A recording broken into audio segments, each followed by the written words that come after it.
Tonight, we follow a man who carried a wooden sword into 60 duels and walked away from every single one. His name is Miyamoto Musashi, and this is not a story about winning. This is a story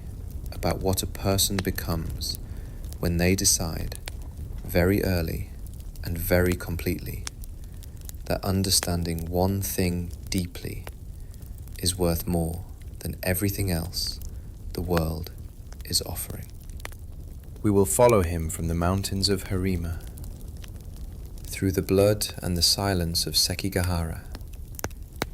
into the dojos he entered and left without a teacher, through the years of wandering that the Japanese call Mushashugyo, the warrior's pilgrimage,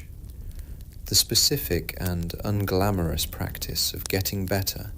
by going to places where you might lose and finding out that you do not.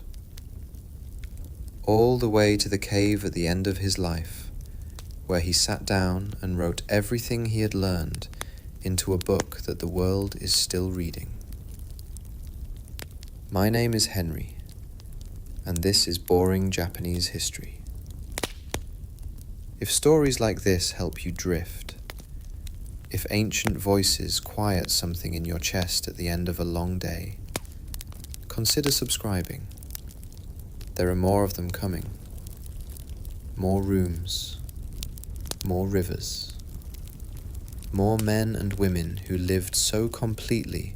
that the world still remembers their names. And tonight, one of those names is Musashi. But for now, close your eyes. Let your shoulders find the floor. Let the mountain road come to you. The cedar trees and the broken light, and the sound of a young man's footsteps on a path that has no destination yet, only direction. There is a man walking alone through the mountains of Harima, and no one is waiting for him at the end of the road,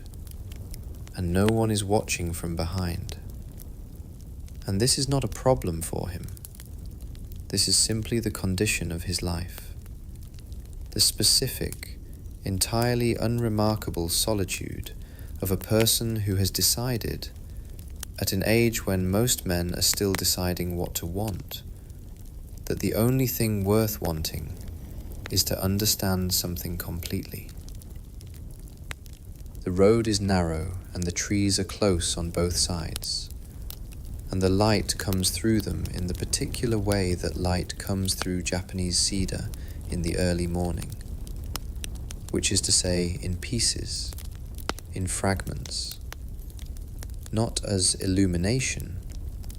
but as suggestion. His name is Miyamoto Musashi, and he is not yet famous, and he is not yet old, and he has not yet written the book that people 500 years from now will carry with them into boardrooms and onto training floors and into the quiet corners of their lives where they are trying to figure out what it means to do something with complete and total seriousness. He is simply a young man on a road with a wooden sword and a question that has been living in his chest since before he had the words to name it. What does it mean to be truly undefeatable? Not lucky, not well-trained, not born into the right school with the right teacher and the right name. Truly, completely, in the bones and the breath and the stillness before the movement. Undefeatable. Tonight we go further, into the life that asked that question and refused every comfortable answer, into the duels and the silence and the philosophy that grew inside one man over 60 years of living with complete and total seriousness, into the sword and the ink brush and the wooden sculpture and the garden. All of it. Every element of what Musashi was and made and left behind, running ultimately on the same foundation. The question he asked on a mountain road in Harima when he was young and the world was still deciding what to do with him. Shh. We begin. But first, one more thing to know about this man. Every duel he ever fought,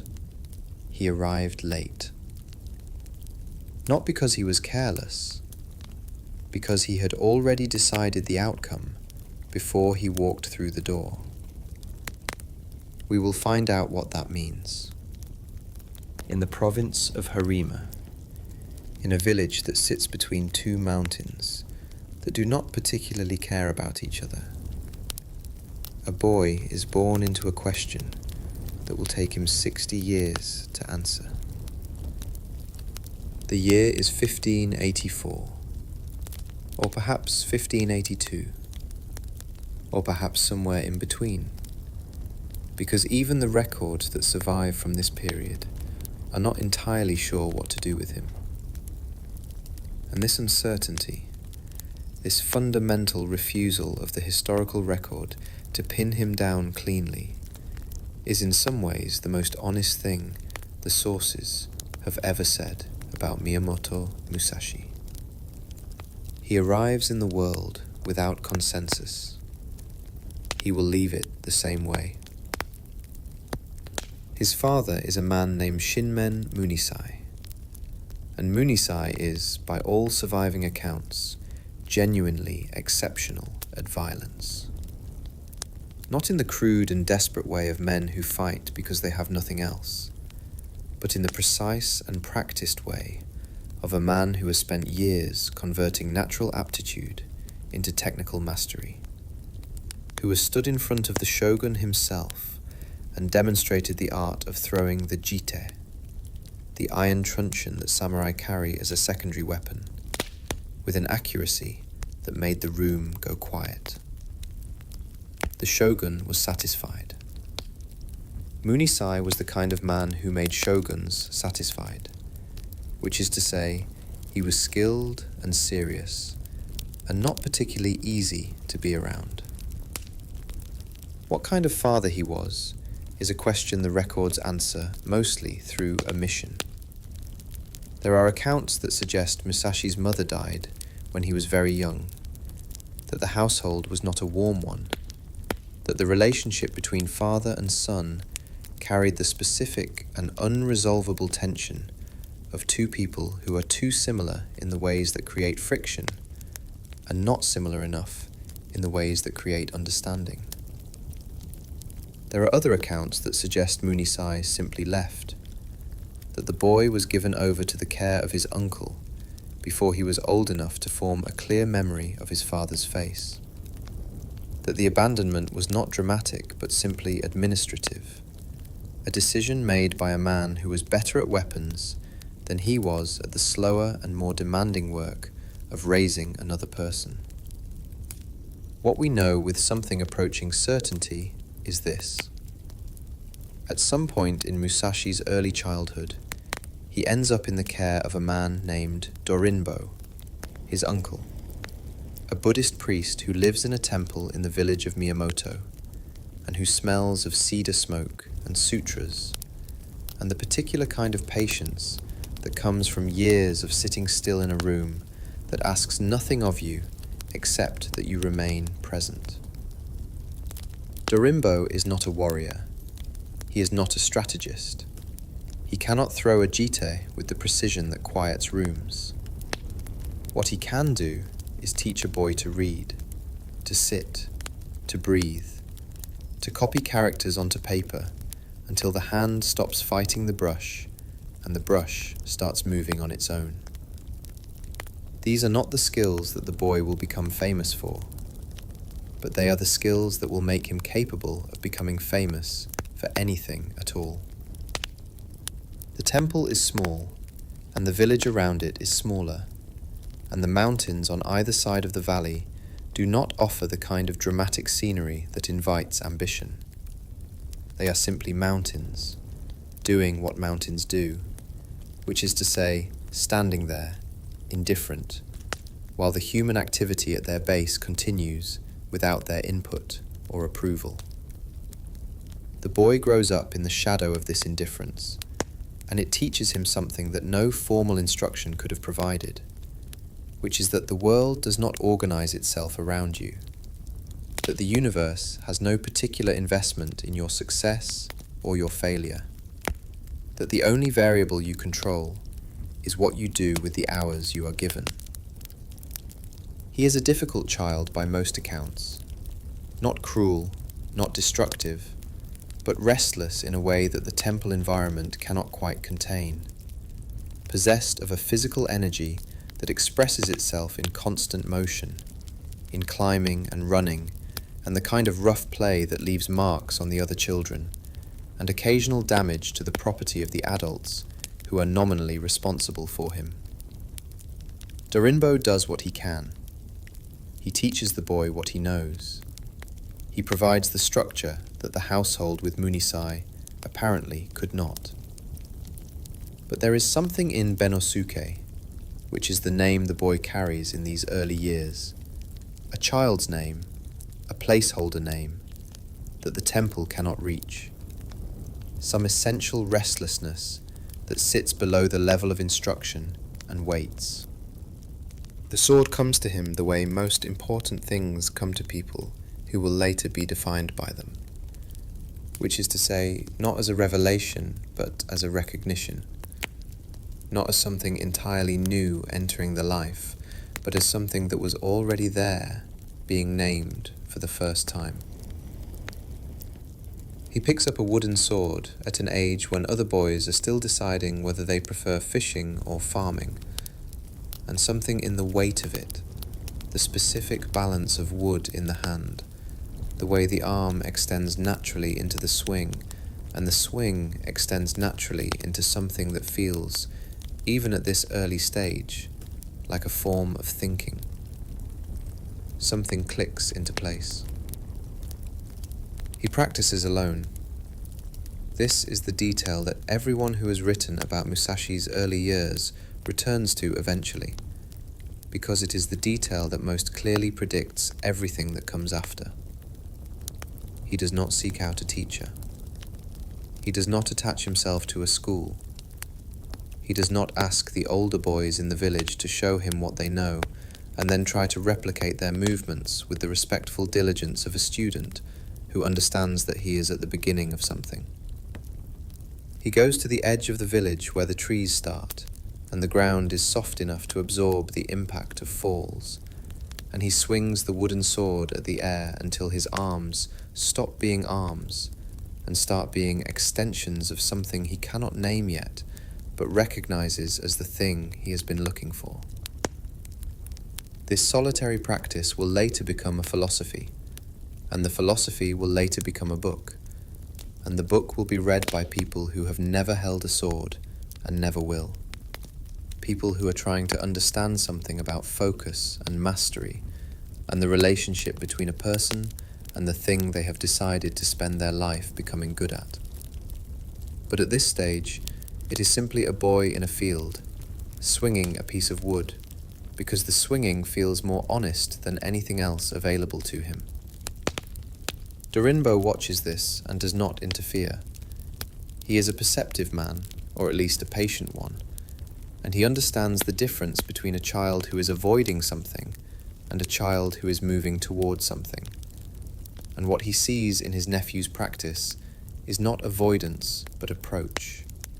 Not the frantic energy of a person running from discomfort, but the focused energy of a person who has found the direction they need to move in and is moving in it with everything they have. He continues to teach the boy letters and sutras and the patience of the brush.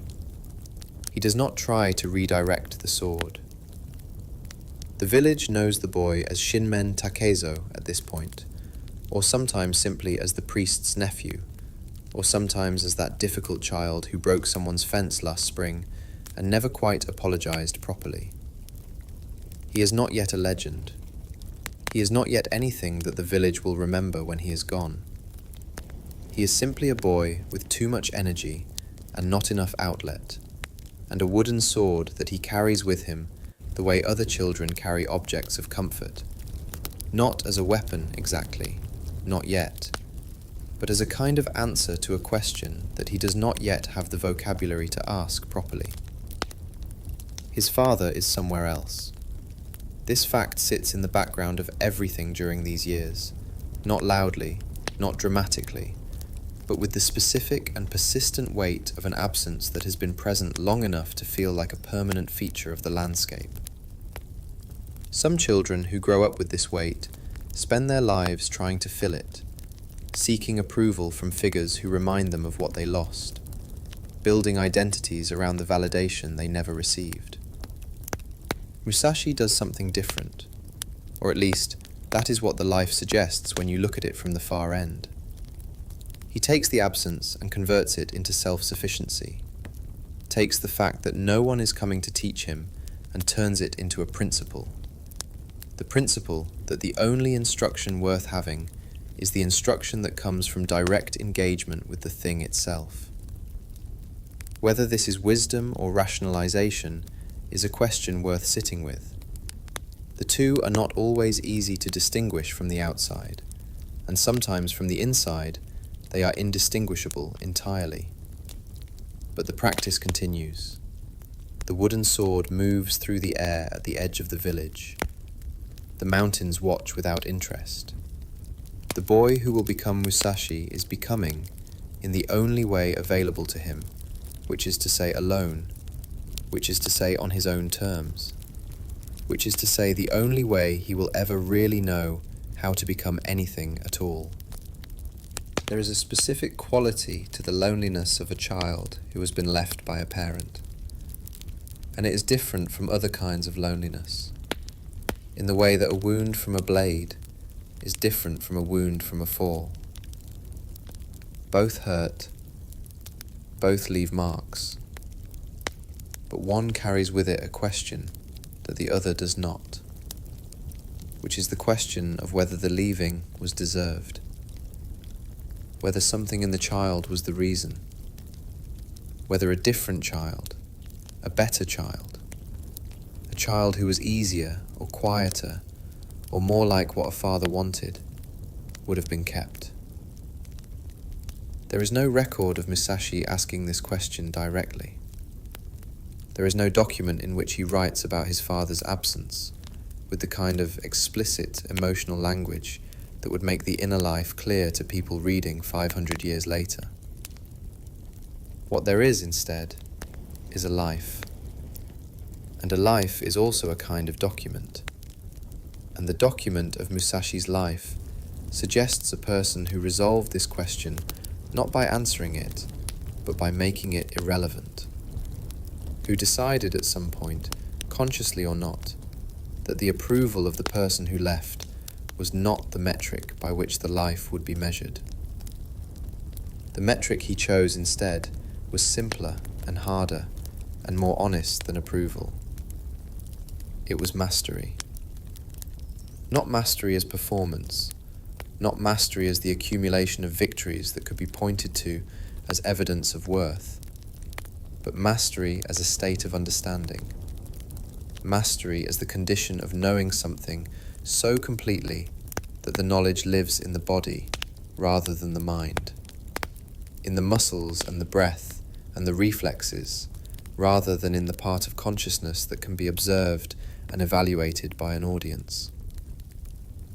He is 9 years old, or 10, or perhaps 11,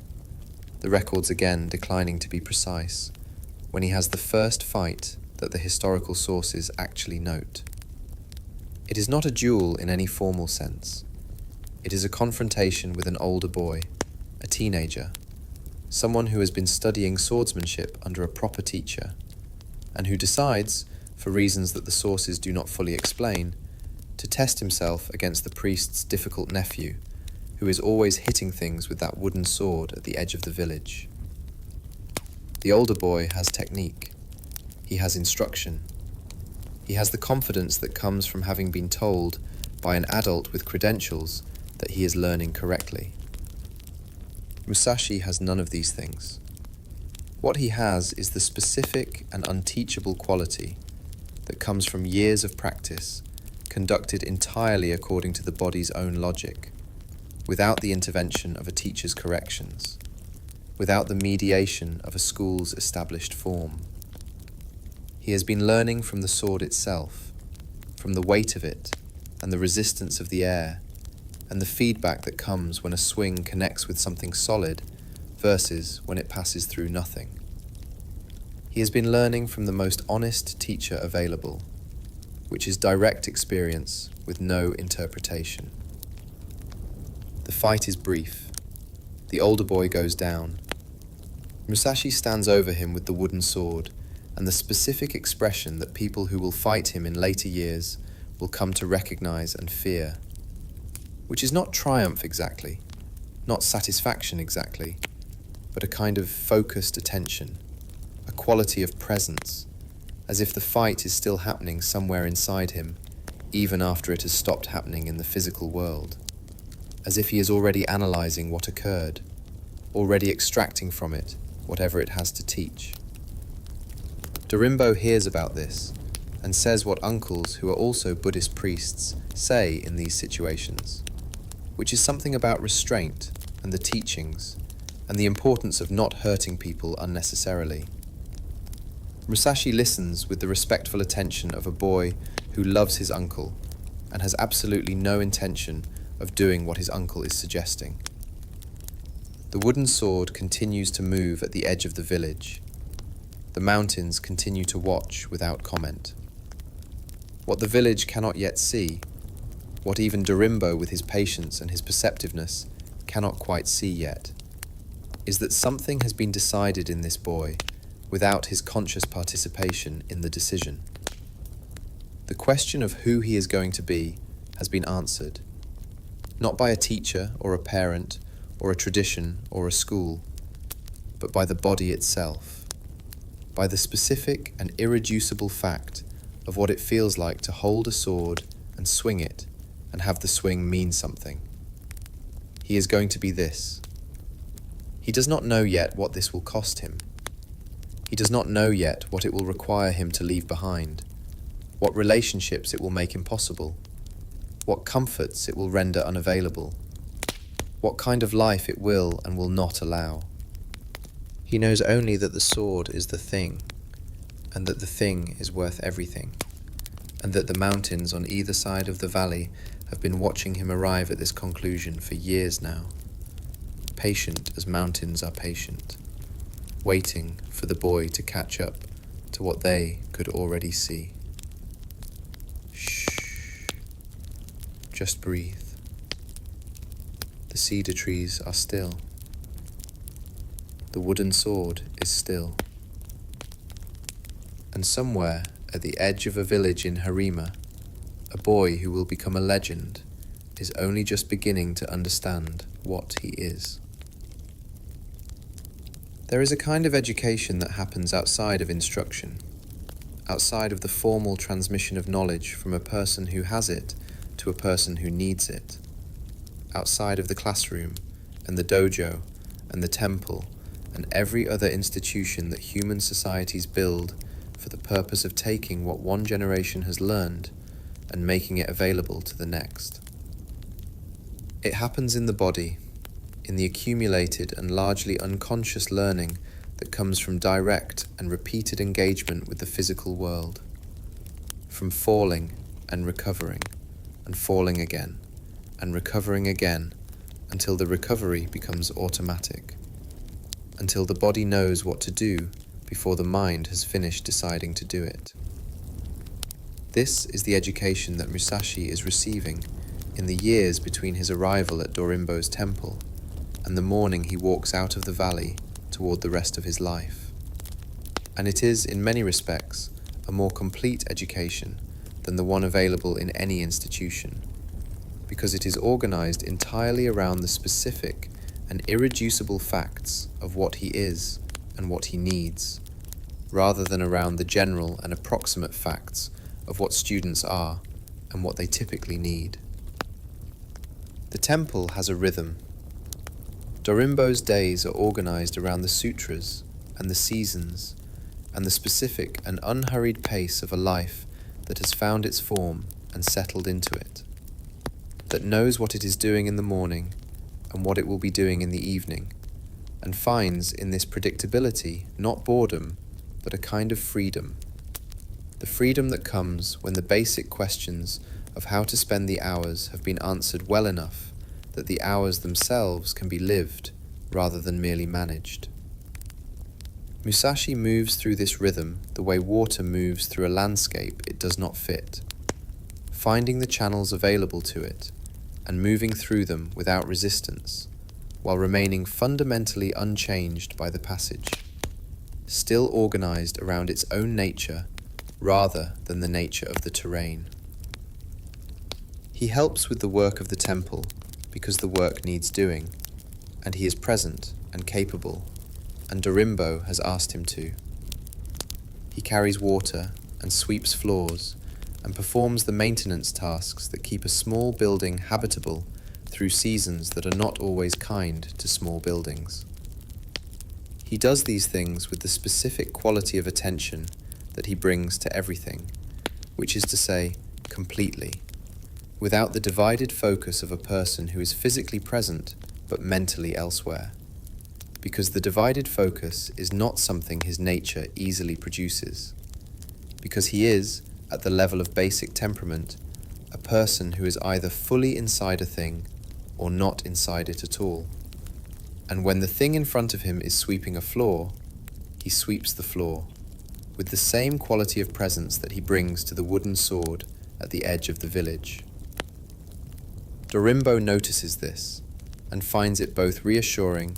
and slightly unnerving, because the quality of attention the boy brings to physical tasks is the same quality he brings to the practice with the sword. And this sameness suggests something about the boy's inner life that the priest, who has spent years cultivating the ability to read people through the quality of their presence, finds difficult to categorize.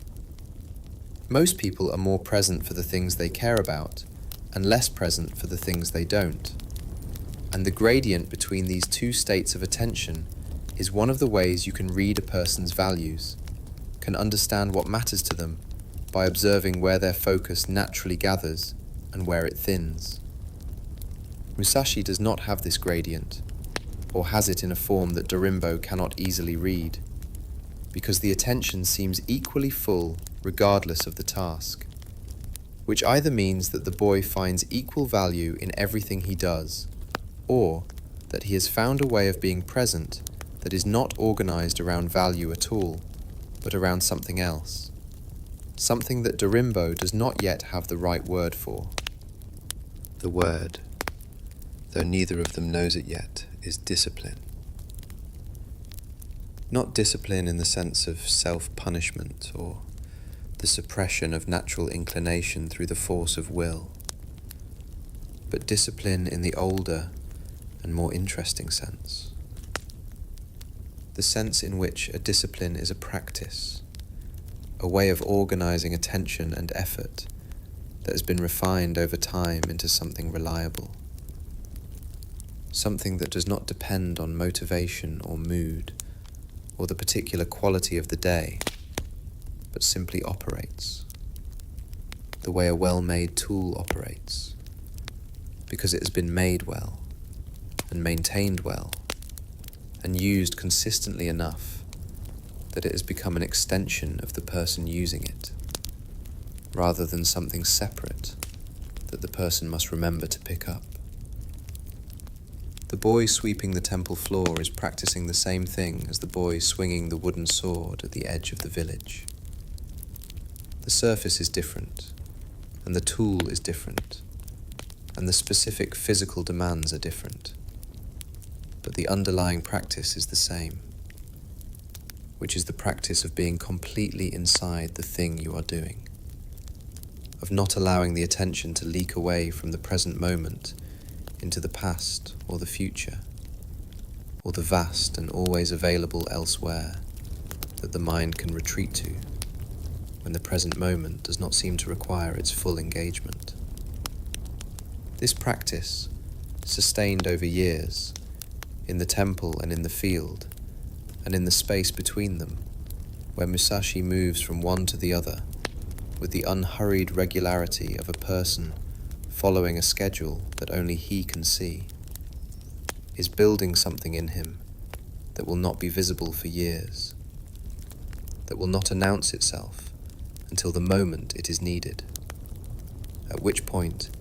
it will be so completely and thoroughly present that the people who encounter it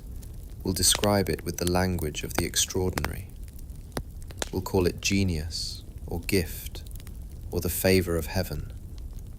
when what it actually is, or what it actually is in addition to whatever else it might be, is the product of years of practice, so consistent and so complete that the practice has become indistinguishable from the person. The village of Miyamoto sits in its valley and does what villages do, which is to say it persists, season after season and year after year, through the harvests and the lean years and the occasional disruptions of a country that is always, in this period, somewhere between one political arrangement and the next. The people in it are farmers mostly, and craftspeople, and the small number of people whose function is to serve the farmers and craftspeople in the specific ways that agricultural communities require to remain coherent. They know each other in the deep and slightly suffocating way that people know each other when the geography does not allow for much distance, when the same faces appear in the same contexts with the regularity of furniture, when the history between any two people in the community is long enough and detailed enough that every present interaction carries within it the accumulated weight of every previous one. Musashi is known in this community as a specific and somewhat complicated presence. He is the priest's nephew, which gives him a position, a set of associations, a context within which the community can locate him and relate to him with the specific and practical efficiency that small communities develop for managing the complexity of their internal relationships. He is also the boy with the wooden sword, the boy who defeated the older student, the boy who will one day do something that the village cannot yet name but can already sense, in the way that communities sometimes sense the future shape of a person before the person has finished arriving at it, through the specific and not entirely articulable quality of how someone moves through the shared space and what they leave behind them when they have moved through it. The other children relate to him with the mixture of attraction and wariness that serious children tend to generate in children who are less serious, drawn to the quality of focus he carries, the way people are drawn to any unusual concentration of energy, and simultaneously uncertain about what to do with it, about how to engage with someone whose attention, when it is directed at you, has a completeness that most adult attention does not have, and that can feel, depending on your relationship to being fully seen, either like a gift or like a demand. Some of them follow him to the edge of the village to watch the practice with the wooden sword. Most of them watch for a while, and then drift back toward the activities that make more immediate sense to them, that offer the kind of social reward that practice does not offer, the back and forth of play and competition, and the negotiation of the small social hierarchies that children build and rebuild constantly as a way of understanding how the world works and where they fit in it. Musashi does not fit in it, or fits in it in a way that is so specific and so unlike the ways that most people fit, that the fitting is almost indistinguishable from not fitting. This is not a complaint, not a grievance, not the kind of outsider status that generates resentment or the desire for inclusion that is being denied. It is simply the accurate description of a person whose inner organization is sufficiently different from the inner organization of the people around them that the normal mechanisms of social connection, the shared assumptions and common reference points, and mutual intelligibility of motive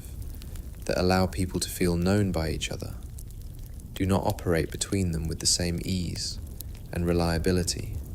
that they operate between people who are more similar. He is not lonely, or not lonely in the way that the word usually means, which is the painful awareness of a connection that is desired and absent. What he is, or what the life suggests he is solitary in a way that has been accepted rather than imposed, that has been arrived at through the specific and gradual process of discovering that the connection most available to him, the connection that costs him the least and returns the most, is not the connection between himself and other people, but the connection between himself and the practice, between himself and the wooden sword, and the air it moves through, and the questions it asks of the body, and the answers the body finds. This is the foundation that the village of Miyamoto, and the temple of Dorinbo, and the mountains that do not care about each other have given him. And it is a more substantial foundation than it might appear from the outside, more substantial than the absence of a father,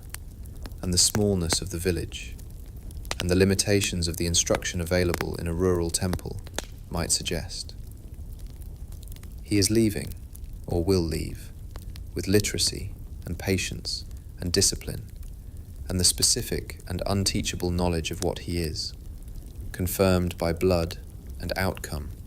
and years of practice, conducted in the only way that practice, conducted entirely according to the body's own logic, can be conducted, which is honestly, without the mediating influence of a teacher's corrections, or a school's established form, or any other filter between the practitioner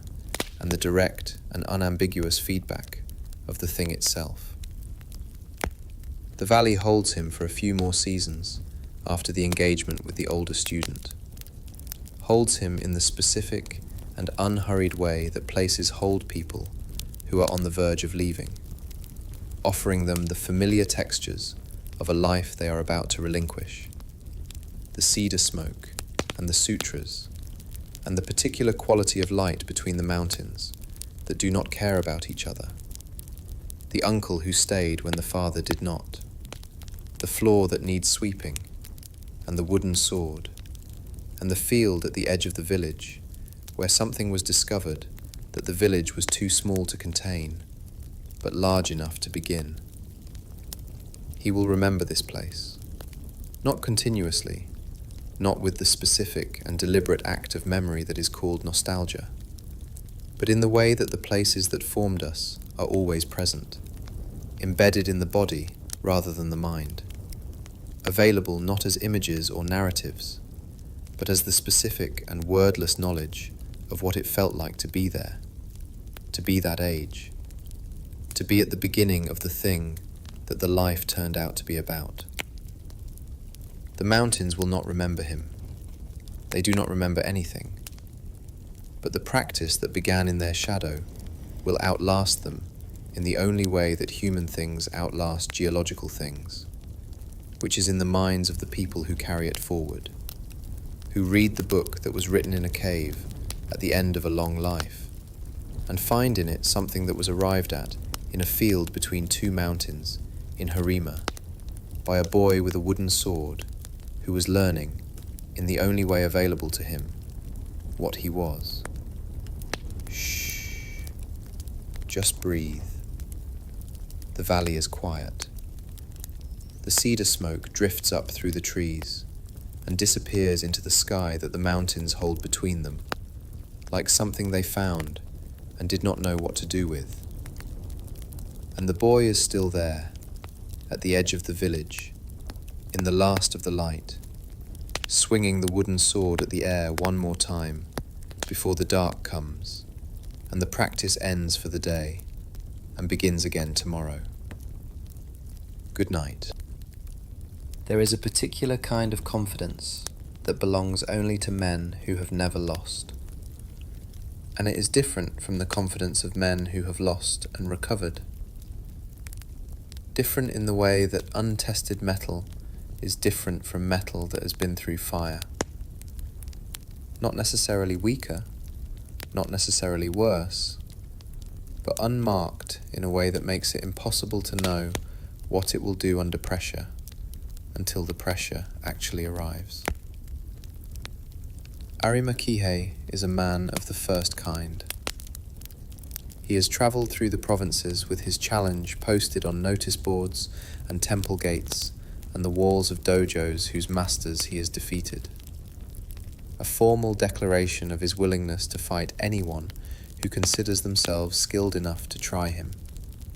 And no one, so far, has collected on the offer in a way that has cost him anything. He arrives in Harima in the year 1596, carrying this unblemished record, the way some men carry their family name, as both identity and armour, as the thing that walks into the room before he does, and arranges the space around him before he has said a word. He is not expecting a boy. This is the detail that makes the story worth telling across 4 centuries, the specific and irreducible absurdity of what is about to happen, which is that the person who finally tests Harima Kihei's confidence is 13 years old, or perhaps 12,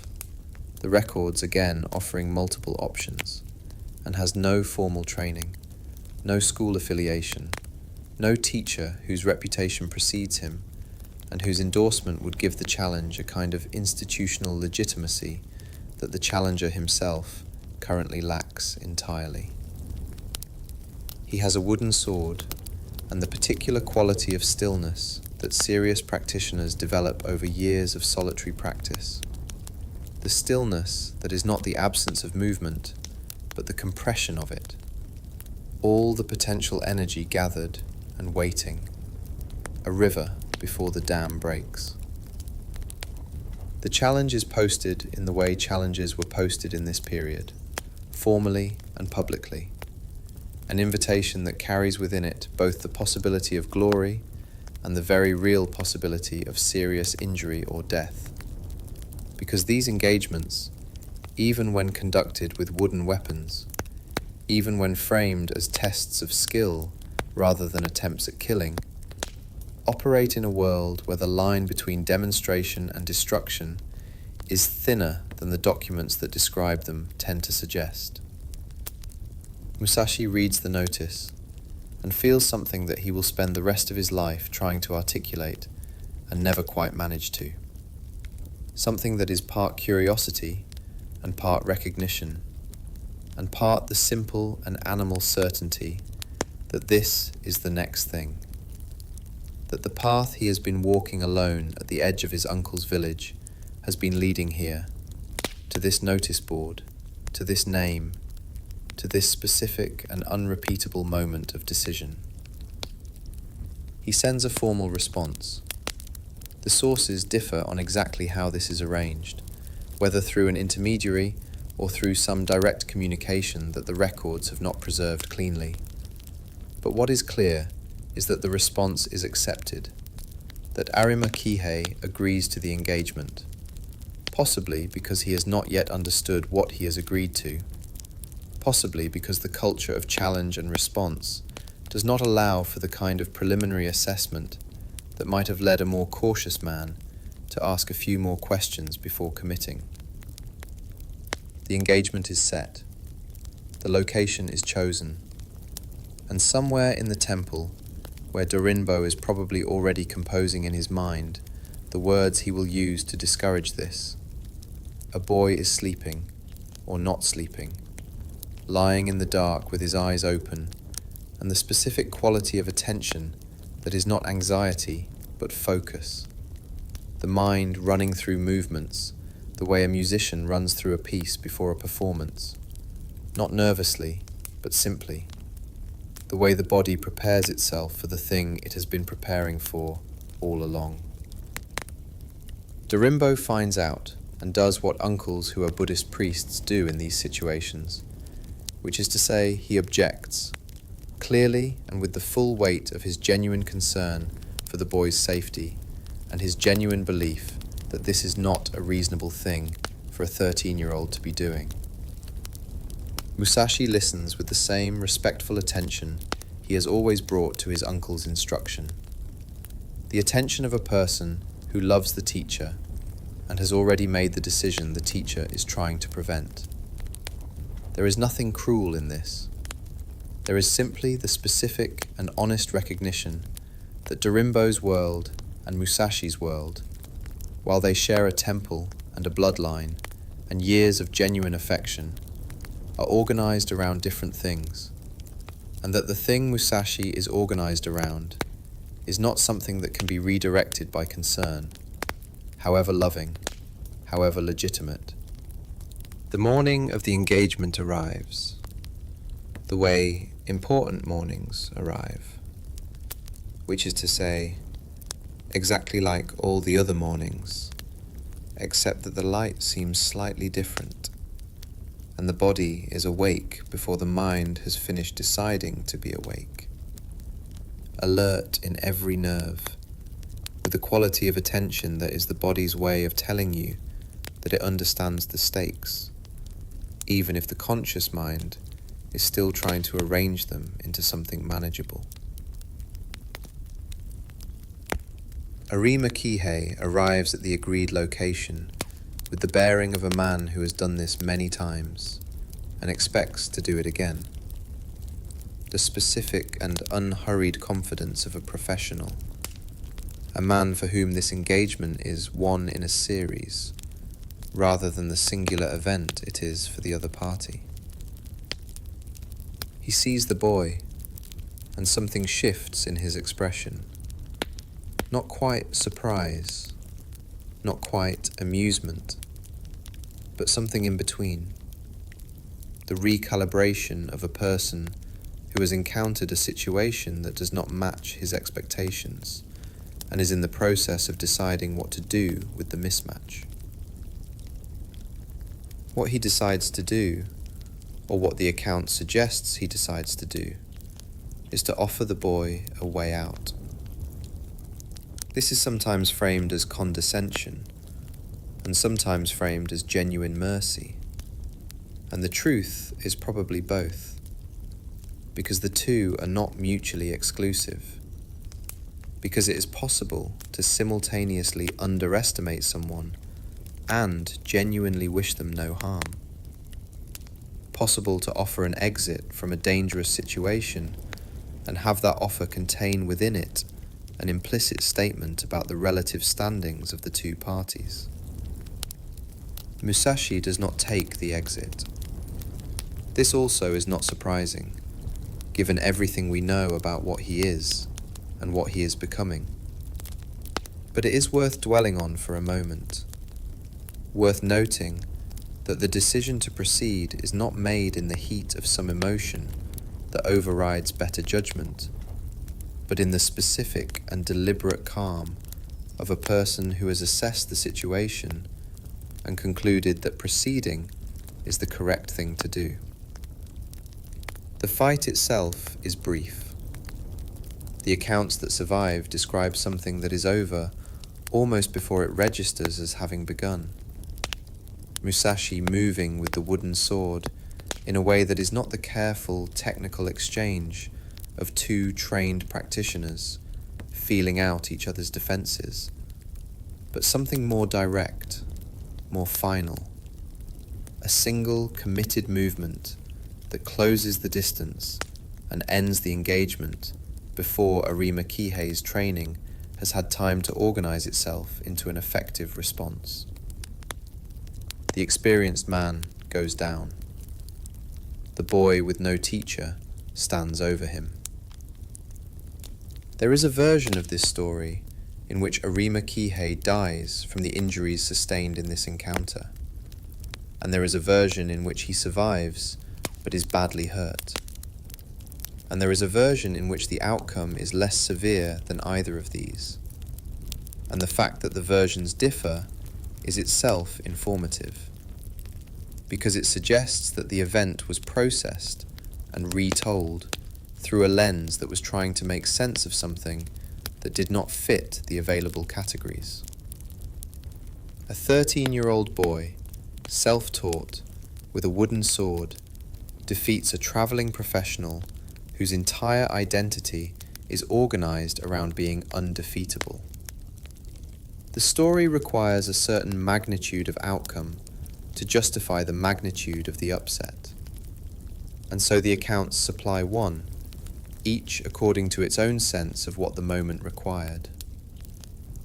What is not in dispute is the essential fact. Musashi wins. Not narrowly, not luckily,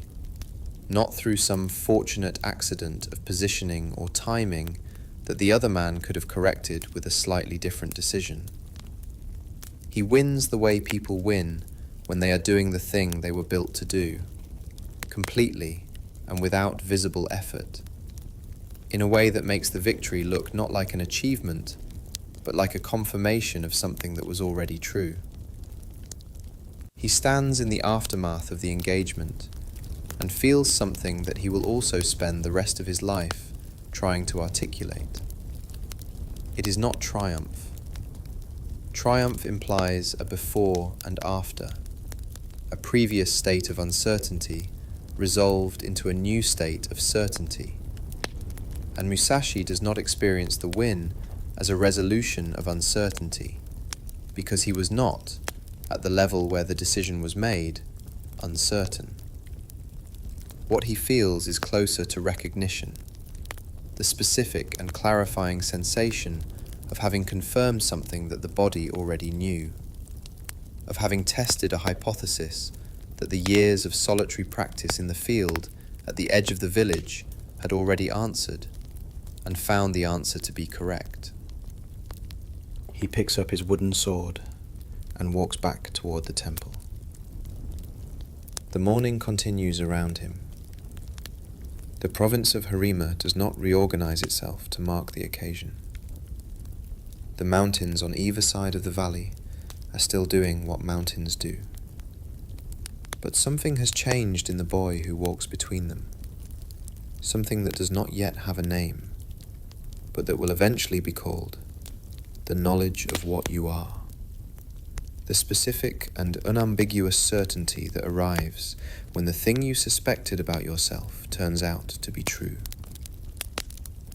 Dorimbo receives him with the expression of a man who has been sitting with his concern for several hours and has not found it any easier to carry in that time. He asks the questions that need to be asked. He receives the answers that are available. He does what he has been doing since the boy arrived in his care, which is to hold the space between what he believes and what the boy needs, with the patience of someone who understands that his role in this life is not to redirect it, but to witness it, to provide what stability and continuity he can, without demanding that the life conform to a shape he finds more comfortable. This quality in Dorimbo, this willingness to remain present for something he cannot fully approve of or understand, is one of the less celebrated elements of the Musashi story, but one of the more important ones. The legends tend to focus on the sword and the duels and the philosophy that eventually emerges from decades of practice and reflection. And these things are worth focusing on.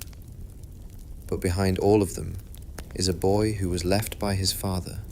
and raised by a priest who stayed,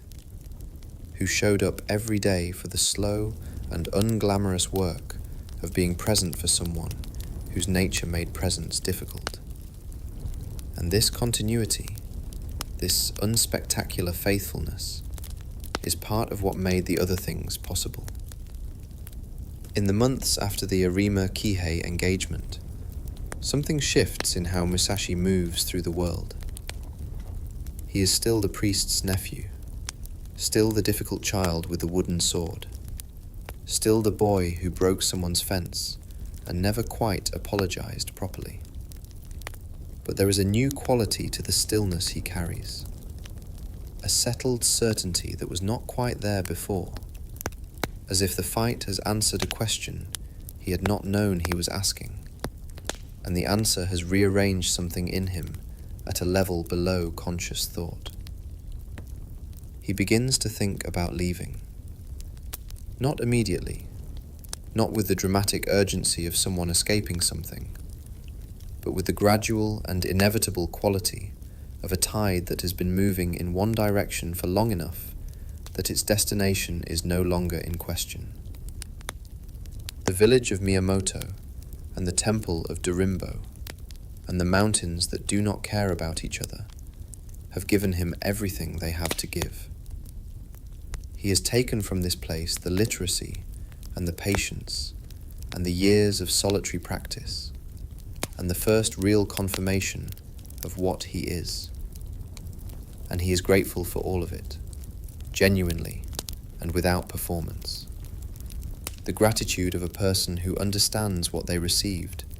even if they cannot remain where they received it. The tradition of Musha Shugyo, the warrior's pilgrimage,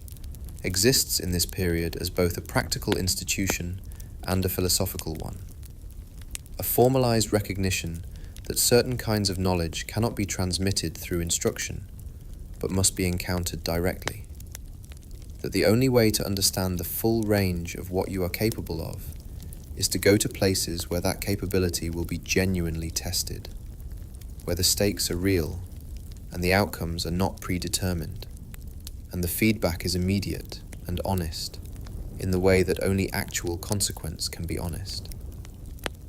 Musashi does not yet know the full shape of the life this pilgrimage will produce.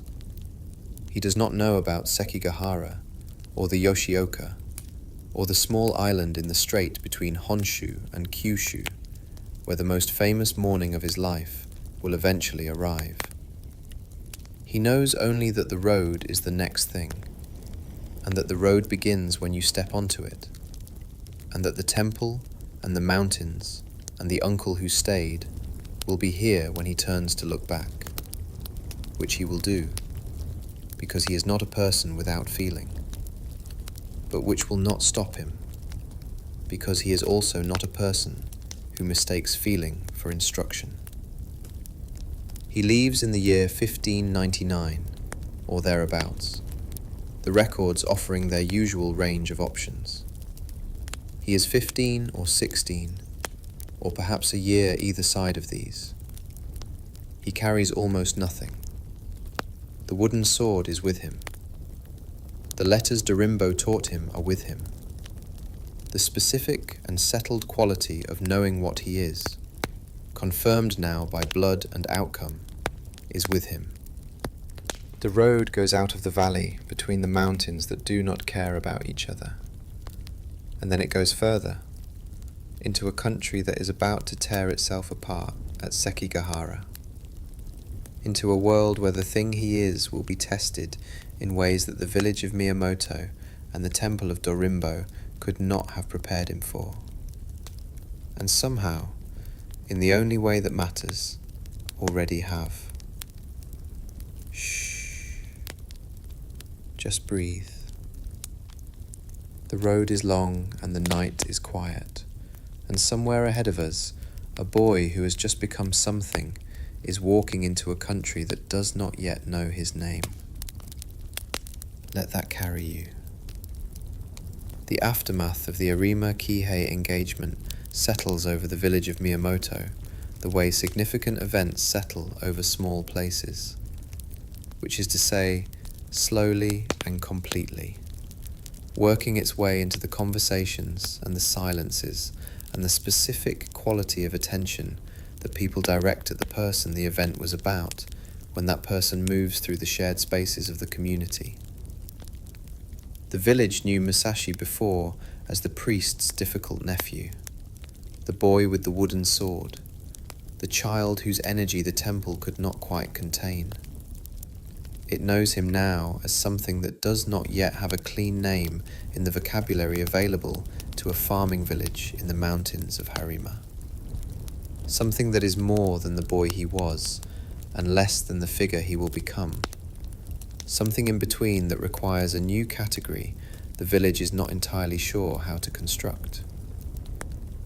Dorimbo processes the event in the specific and interior way of a man whose inner life is organized around reflection rather than expression, who works through the things that happen to him and around him by sitting with them in the particular quality of stillness that years of Buddhist practice produce, allowing them to settle and clarify, rather than reaching for conclusions before the settling is complete. He is not angry, or not primarily angry, though there is something in what happened that touches the part of him that is responsible for the boy's safety,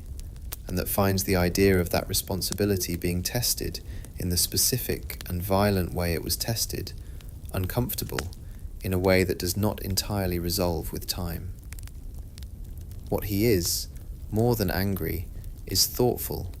in the full and serious sense of the word, genuinely engaged with the question of what the boy is and what the boy needs, and what his own role is in relation to both of these things. The question of what Musashi needs is not a simple one, and Dorimbo is honest enough with himself to acknowledge that his own preferences about the answer are not the same thing as the answer.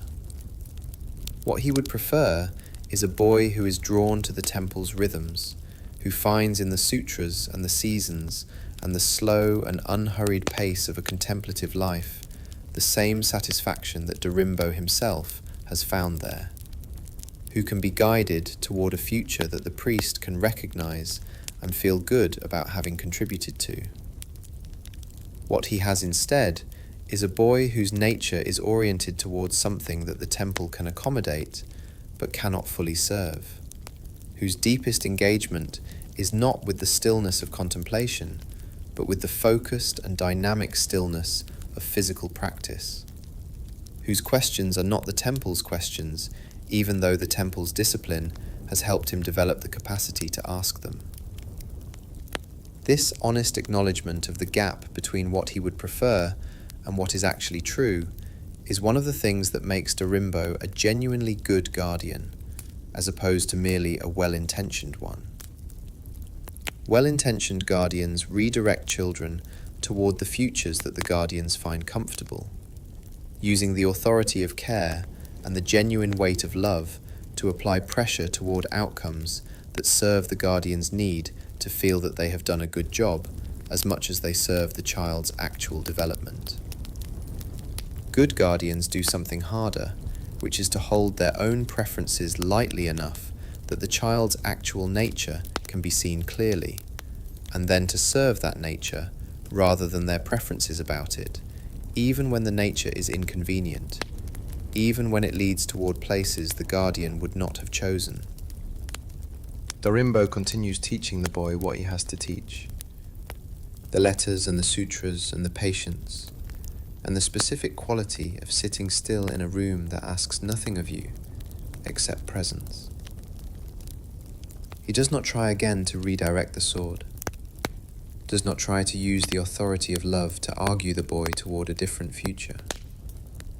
does not mistake his discomfort with the direction the life is going for evidence that the direction is wrong. He simply stays, which is the thing he has always done, which is the thing that distinguishes him from the man who left, which is the thing that the boy carries with him when he eventually goes. The knowledge that someone stayed, that the staying was a choice, that the choice was made consistently over years, without requiring the boy to be different than he was in order to justify the staying. The wooden sword continues to move at the edge of the village. The practice deepens in the months after the Harima Kihei engagement, acquires a new quality that the engagement has added to it,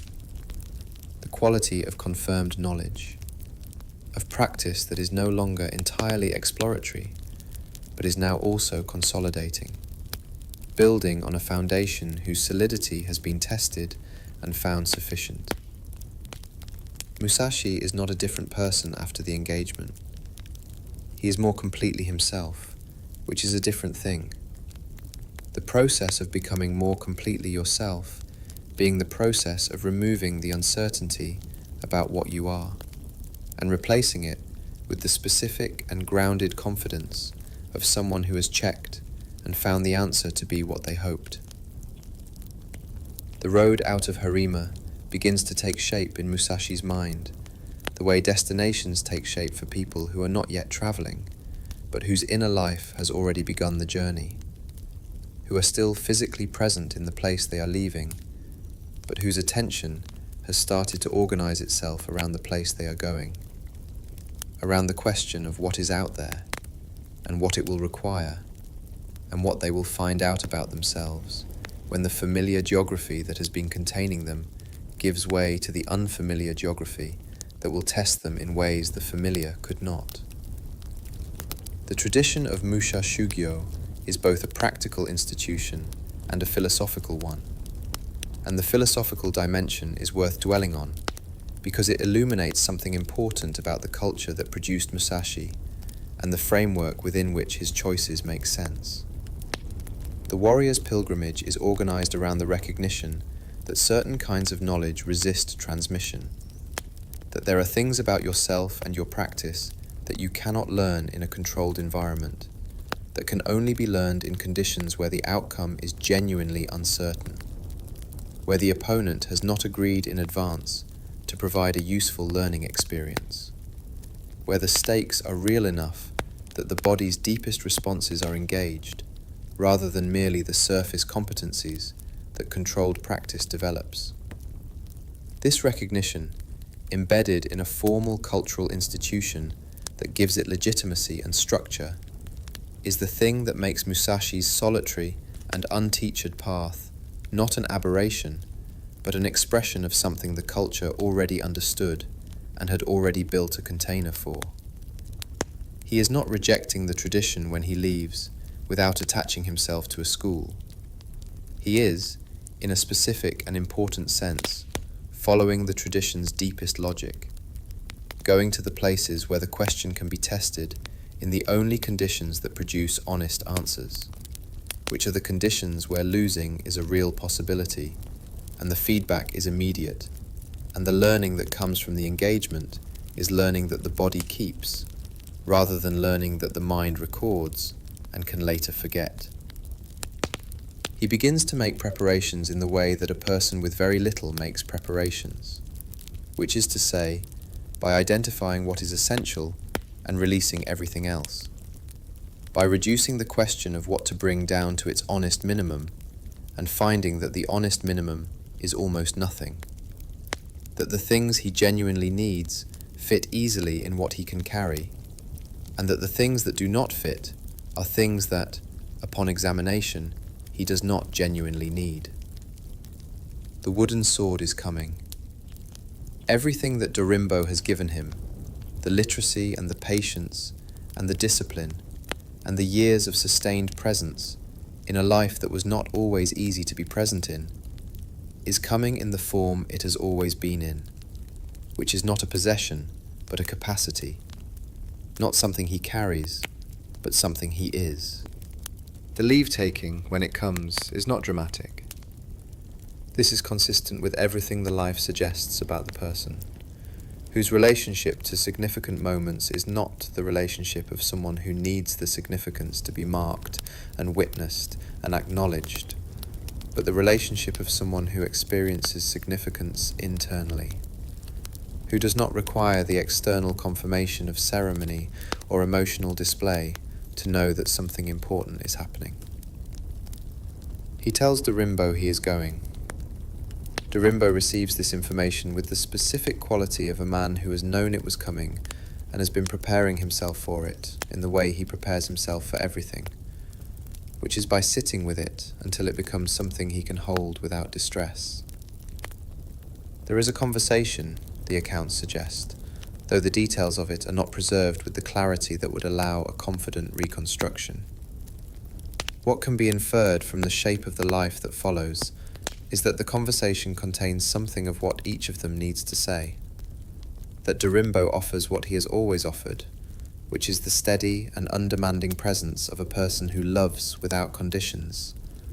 and that Musashi receives this with the gratitude of someone who understands, perhaps more clearly now than at any previous point,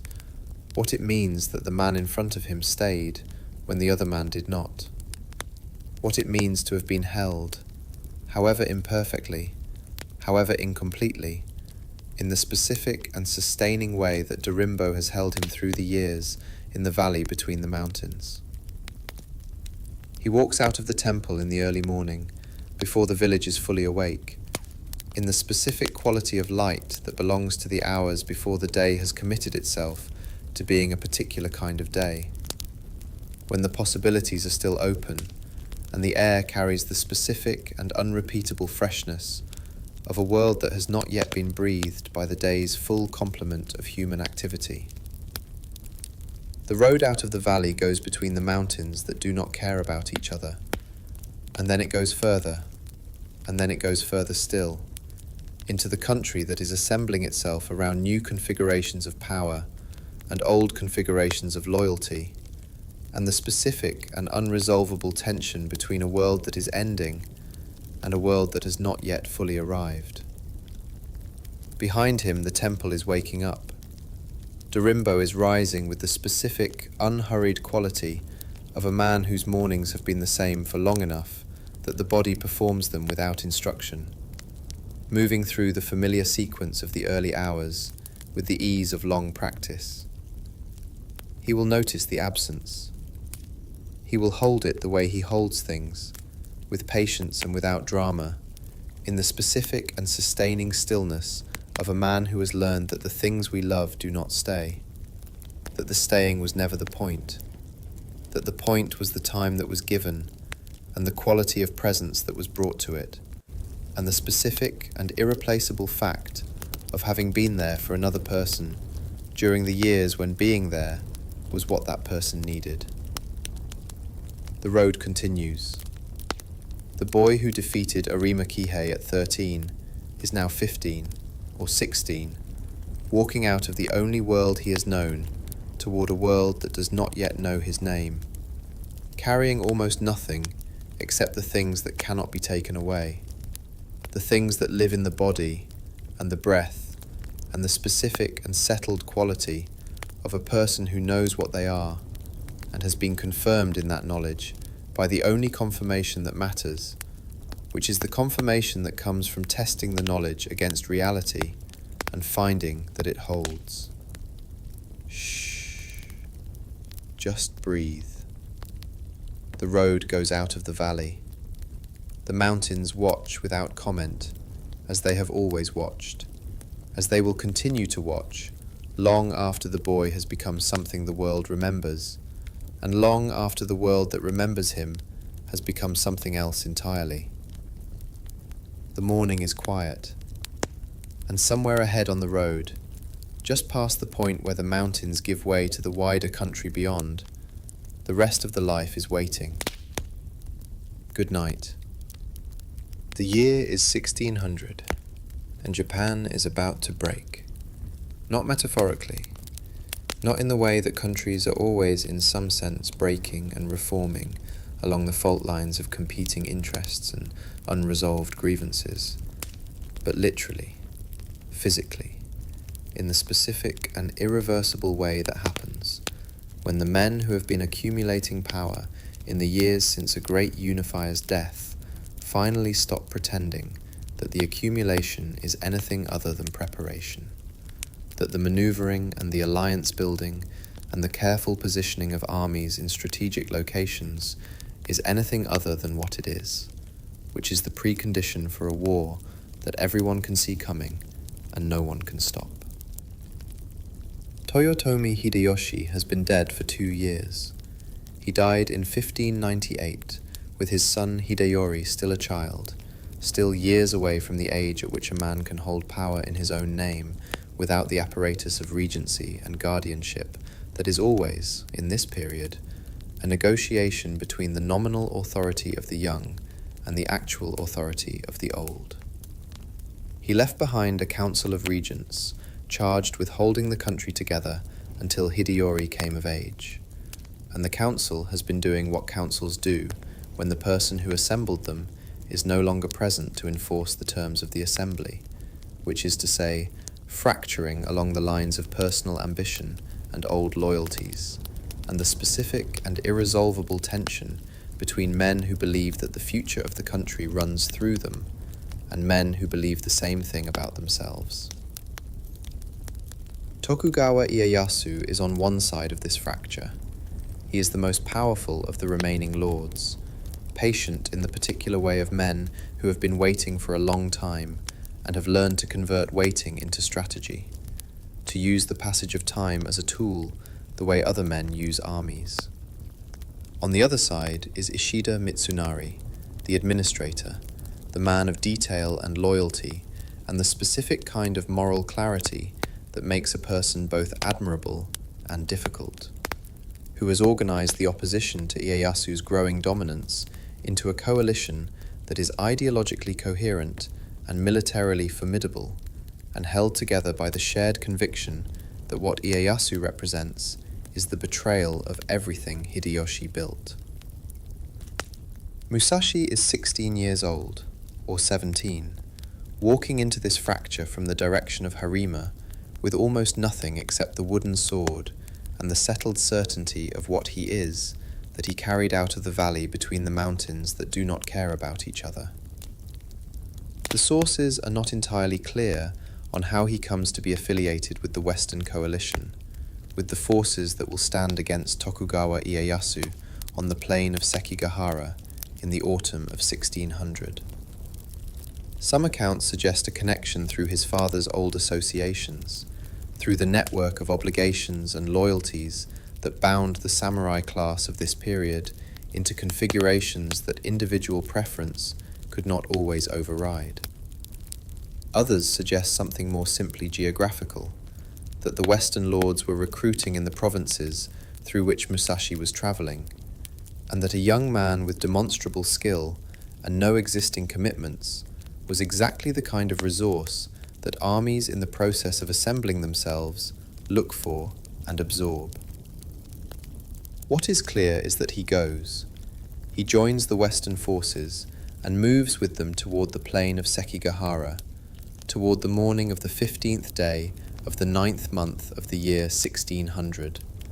toward the engagement that will kill tens of thousands of men and reorganize the political geography of Japan for the next 2.5 centuries. He is moving toward one of the most consequential days in the history of the country, and he does not know this, because no one moving toward a battle knows what the battle will mean until after it is over, and the counting has been done, and the historians have had time to arrange the events into a shape that makes the outcome feel inevitable in retrospect, even though nothing about it was inevitable in the moment. The plain of Sekigahara sits in a valley in what is now Gifu Prefecture, surrounded by mountains that channel the morning mist in ways that make the geography feel deliberate, as if the land itself has been arranged for the purpose of containing something significant. On the morning of the battle, the mist is thick enough that the armies cannot fully see each other at first, cannot fully assess the scale of what they are part of, and there is something in this obscurity, this enforced uncertainty about the dimensions of the thing you are inside, that captures something true about the experience of being a participant in a historical event, rather than an observer of one. The historians can see Sekigahara whole. The men on the plain that morning can see only the fog and the shapes moving through it, and the immediate and entirely consuming question of survival. The battle begins in the mist, and it does not go well for the Western forces from early in the engagement. The defection of Kobayakawa Hideaki, who has been positioned on the hills above the plain with a significant force, and who crosses to Ieyasu's side at a critical moment in the fighting, is the kind of event that looks like treachery from one direction and strategy from another, and from both directions changes everything. The Western coalition, which has been holding its position with the specific and costly discipline of an army that is losing, but has not yet acknowledged the loss, begins to come apart in the way that armies come apart when the thing holding them together, which is the belief that the outcome is still undecided, is replaced by the thing that replaces it, which is the knowledge that it is not. Musashi is somewhere in this. The sources place him at Sekigahara, without providing the kind of granular detail that would allow a precise account of what he experienced on the plain that morning, which unit he was with, which part of the line he was holding, what he saw and did in the hours between the opening of the engagement and its conclusion. What the sources do provide, or what can be reasonably inferred from them, is that he survives, that he comes through the battle on the losing side and emerges from it alive, in a situation where a very large number of the men who entered it alongside him do not. The Western dead at Sekigahara number in the tens of thousands. This is the figure that the histories supply, and it is a figure that resists full comprehension, the way all large numbers of dead resist full comprehension, because the mind cannot hold 10,000 individual deaths simultaneously, cannot process the scale of the loss as anything other than an abstraction, a number rather than a reality. What the mind can hold is the specific and immediate reality of moving through a field where 10,000 people have recently died, of the smell and the silence and the particular quality of stillness that settles over a place where extraordinary violence has just occurred, and the violence has stopped, but its evidence has not yet been cleared away. Musashi moves through this field in the aftermath of the battle, and it does something to him that the sources record in the only way available to them, which is through what comes after, through the shape of the life that follows this day, and the philosophy that eventually emerges from it. A person who has walked through Sekigahara and come out the other side carries something that cannot be put down, something that is not trauma exactly, or not only trauma, but a kind of knowledge, the specific and unignorable knowledge of what the thing he has been training for actually means at its full extension. What the sword is when it is not a wooden practice weapon at the edge of a village, but a real instrument in a real field where real people are dying, in numbers large enough to constitute a category of fact rather than a collection of individual tragedies. He is 17 years old, or 18, walking away from the worst day in the recent history of Japan, on the losing side, in a country that has just reorganized itself around a new center of power that has no reason to look favorably on men who stood against it. The road that stretches ahead of him is not the road he walked out of Harima. That road was open and undefined, full of the specific kind of possibility that belongs to a young man with a sword and a question and no commitments yet. This road is narrower, more conditional, defined by the new political geography of a country that Tokugawa Ieyasu now controls, and that Musashi must now navigate as a man who was on the wrong side of the battle that established that control. The years immediately following Sekigahara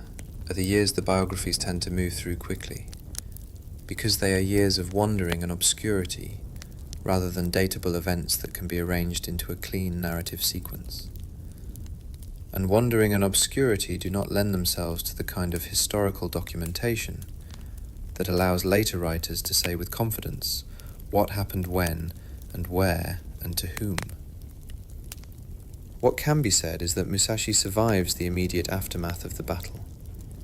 avoids the reprisals that the Tokugawa administration visits on the most prominent of the Western partisans, and continues moving through the country in the way he has been moving since he left Dorimbo's temple. Alone and self-directed, and organized around the question that has been organizing him since the field at the edge of the village in Harima. But the question has changed, or rather, the question has deepened, has taken on a weight that the years of solitary practice and the single engagement with Arima Kihei could not have given it. Before Sekigahara,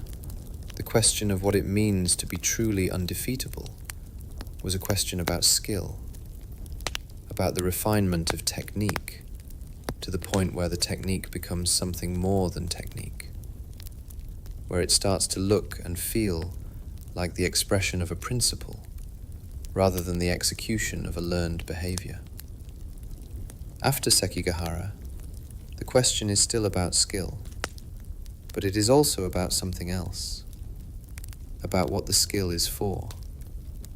about what it means to be the kind of person who is very good at a thing that 10,000 people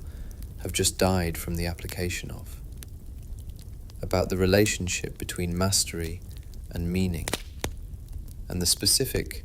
and uncomfortable question of whether mastery is sufficient. He walks through the provinces in the years after the battle, through Kyushu and the western reaches of Honshu, and eventually toward the capital and the dojos and the schools and the established masters who represent the institutionalized version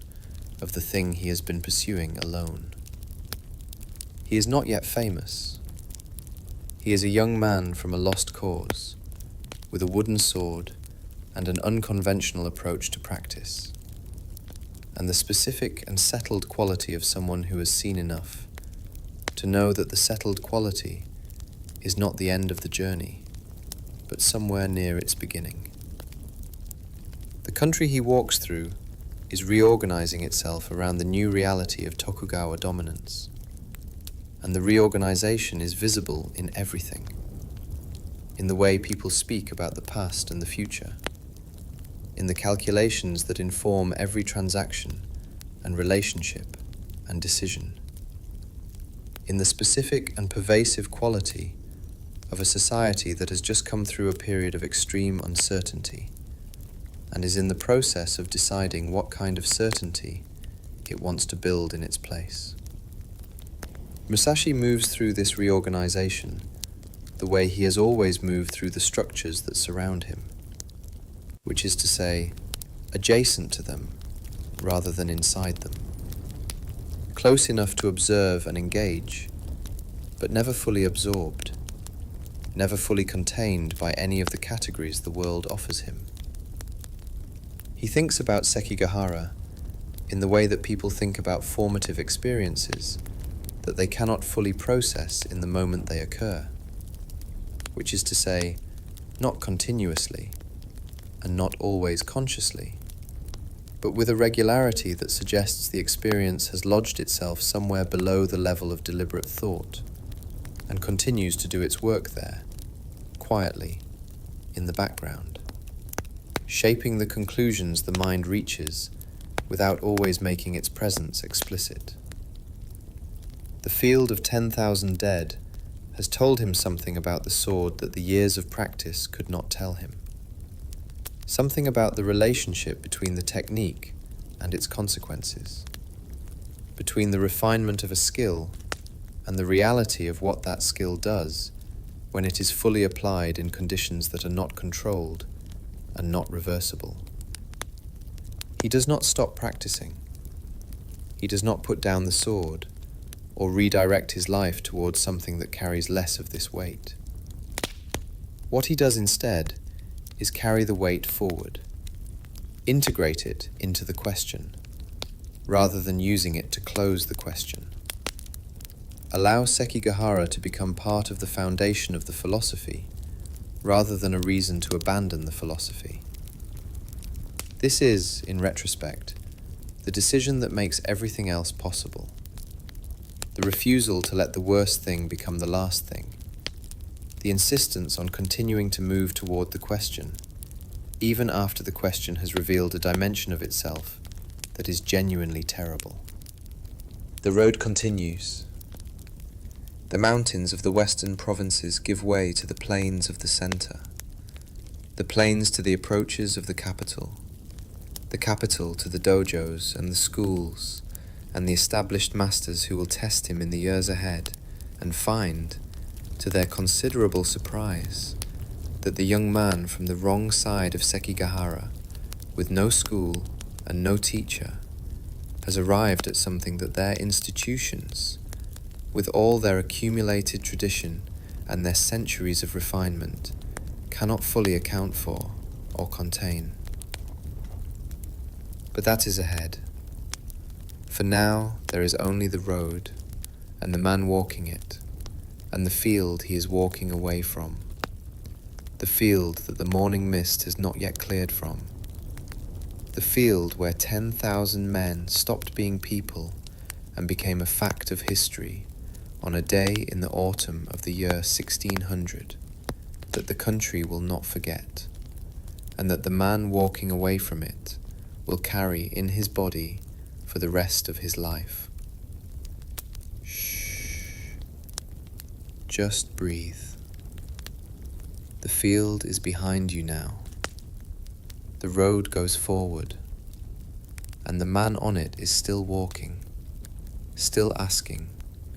still carrying the question that the field could not answer, and that nothing yet has answered, and that will not be answered, not fully, not finally, for another 40 years. The country that Musashi walks through in the months after Sekigahara is a country in the process of understanding what it has just become. And this process, the process of a society digesting a transformative event and reorganizing itself around the new reality the event has produced, is not a clean or linear one, but a gradual and uneven one, moving at different speeds in different places, arriving at different conclusions in different communities, depending on how directly the event touched them, and what they had invested in the outcome, and what the outcome has cost them, personally and collectively. In the provinces closest to the plain of Sekigahara, the reorganization is immediate and visible, written in the movement of armies and the reassignment of domains, and the specific and consequential decisions about who gets to keep what they had and who does not. In the more distant provinces, it arrives more slowly, as information rather than immediate experience, as news that requires interpretation before it can be acted on, that requires the communities receiving it to decide what it means for them before they can decide what to do about it. Musashi moves through all of this with the specific quality of attention that has always characterized his movement through the structures that surround him, which is close enough to observe and understand, but never fully absorbed, never reorganized around the new political geography in the way that people with fixed positions and established relationships to power are reorganized around it. He has no domain to lose or keep. He has no lord whose fate determines his own. He has no investment in the outcome of Sekigahara, beyond the investment of having been present for it and having come through it alive, which is a significant investment, but not the kind that requires him to spend the aftermath calculating how to position himself in relation to the new order that the battle has established. This freedom from fixed position, which has always been both the defining condition and the defining difficulty of his life, is in the aftermath of Sekigahara something closer to an advantage than it has ever been before, because the people with fixed positions are the people who are most exposed to the consequences of the new order, most subject to the reassignments and the reprisals and the specific and often brutal logic of a political transition that is sorting people according to which side they were on, and what that side's defeat means for their continued standing in the world. Musashi was on the losing side, but he was on it as an individual, without institutional affiliation, rather than as a representative of a domain, or a school, or a family, whose collective fate is now being determined by the victors. And this specificity of his loss, the fact that it belongs to him personally, rather than to any institution he represents, means that the consequences are also personal, rather than institutional, which is to say, manageable, which is to say, survivable, in a way that the consequences for the more visible partisans of the Western cause are not. He thinks about what he saw on the plain. This is not a deliberate act of reflection, not the conscious decision to sit with a difficult experience and extract its lessons, but the involuntary and persistent return of a mind to the thing it cannot yet fully process. The way significant experiences continue to surface in awareness long after the experiencing is technically over, demanding a quality of attention that the original moment did not allow, because the original moment required all available attention simply for survival. The field of 10,000 dead returns to him in the specific and sensory way that traumatic experiences return, not as narrative but as texture, as smell and sound, and the particular quality of light on a morning that started in fog and ended in something that the fog, when it cleared, revealed to be larger and more terrible than the fog had allowed anyone to fully see. What he does with these returns is not to suppress them, or to seek relief from them in the social and emotional resources that other people use for this purpose, which is to say, in the company of people who were there and understand, in the shared processing of difficult experience that communities develop for exactly this function.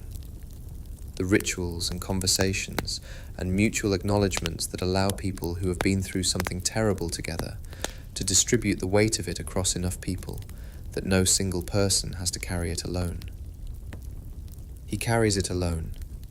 because that is the only way available to him. Because the solitude that has always been his condition is still his condition. And because the carrying, done alone and without relief, does something to the weight over time that distributed carrying does not do, which is to integrate it, to make it part of the structure rather than a burden added to the structure, to convert it from something external that must be endured into something internal that has become part of the foundation. The philosophy that eventually emerges from Musashi's life, the philosophy of the 5 rings, the philosophy that people carry into boardrooms and onto training floors 5 centuries after it was written, is not a philosophy that was developed in comfort, not a philosophy that emerged from a life of undisturbed contemplation in which the thinker had the luxury of approaching difficult questions without the pressure of difficult circumstances. It is a philosophy that was forged in exactly the circumstances that make philosophy most necessary and most difficult, in the specific and unrelenting pressure of a life that did not offer the option of not engaging with the hardest questions, that required its answers to be functional rather than merely elegant, that tested every conclusion against the most honest and unforgiving available standard, which is the standard of whether it actually works when the situation is real and the stakes are genuine and the feedback is immediate. Sekigahara is part of this forging. Not the most visible part, not the part that the legends tend to focus on, but one of the foundational parts,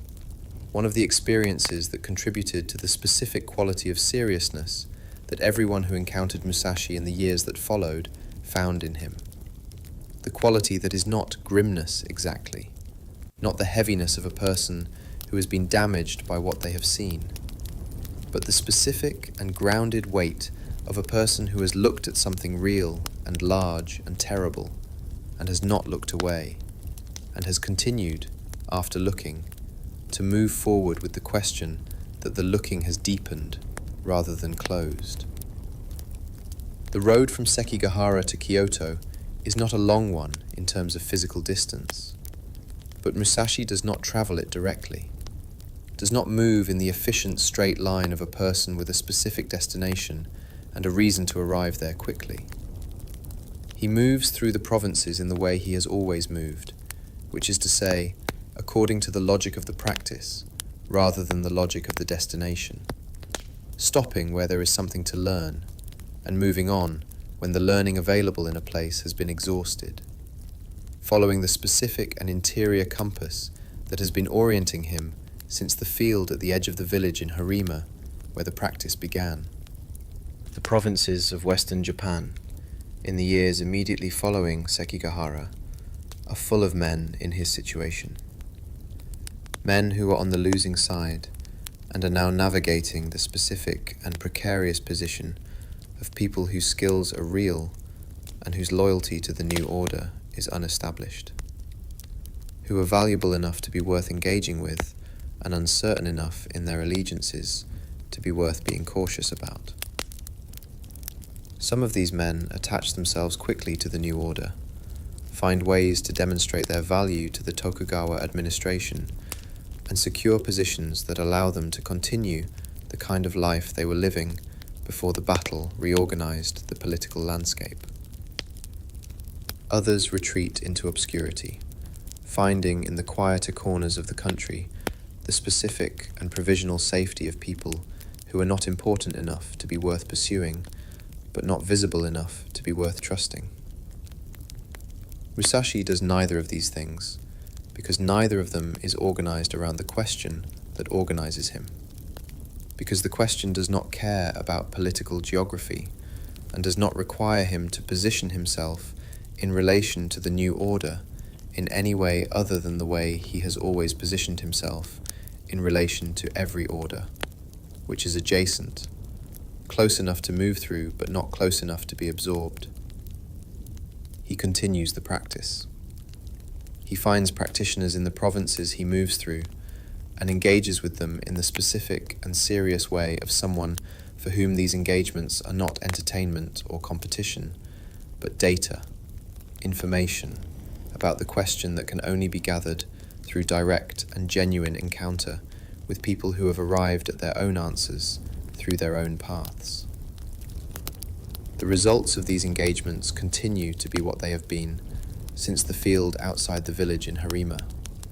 which is to say, consistently and unambiguously in his favor. And the consistency begins to attract the kind of attention that consistent results always attract in communities that pay attention to results. The specific and growing awareness that something unusual is moving through the provinces, that the young man with no school and no teacher and an unconventional approach to engagement is producing outcomes that the established framework for understanding martial excellence does not have a clean way to account for. He does not seek this attention. This is one of the details that distinguishes him most clearly from the practitioners who are his contemporaries and whose paths cross his in the years of wandering, most of whom are engaged to some degree in the project of reputation management, in the careful cultivation of a public image that will attract the students and the patrons and the institutional affiliations that make a martial career sustainable in this period. Musashi's relationship to reputation is the relationship of a person who is organized around the practice rather than around the recognition of the practice, who finds in the question itself all the motivation the life requires, and does not need the external confirmation of reputation to sustain the effort. The reputation comes anyway, because that is what happens when results are genuine and consistent,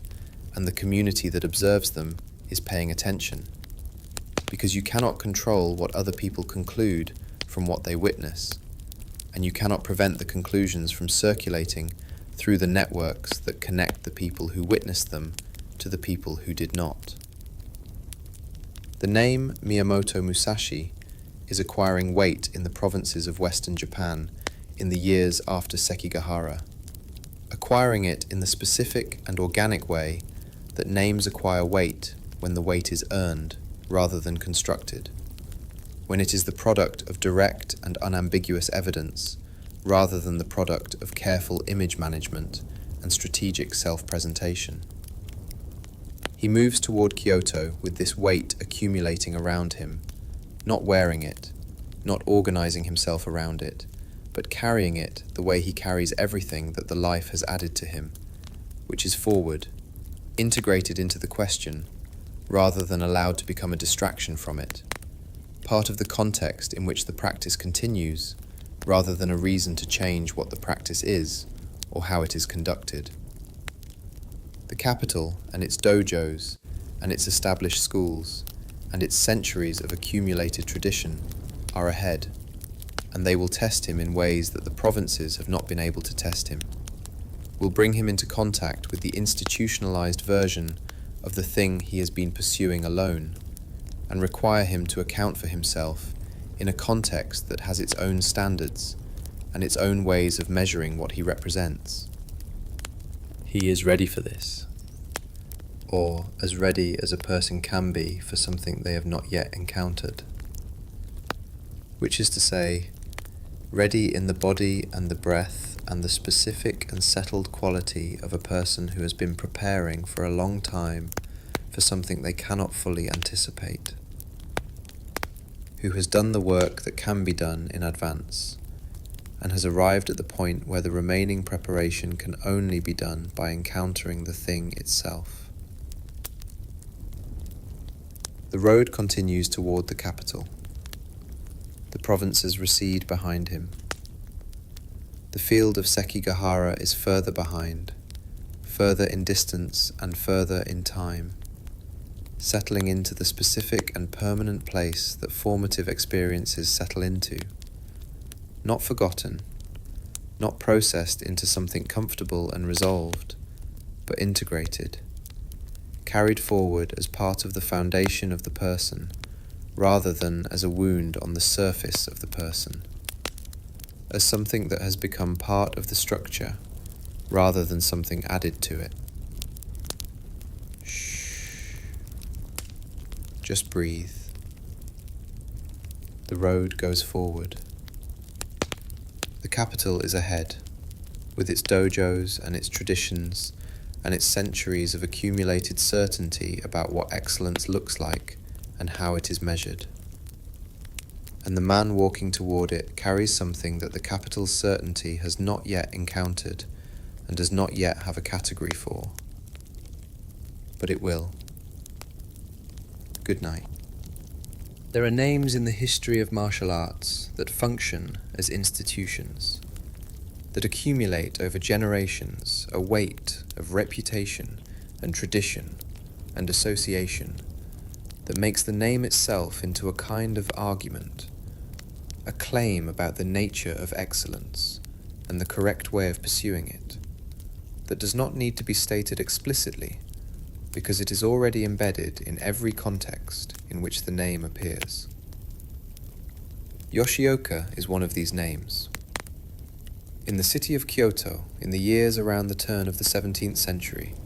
the Yoshioka school is not simply a place where people learn to fight. It is a statement about what fighting means when it is pursued with seriousness and continuity across multiple generations. A living demonstration of the proposition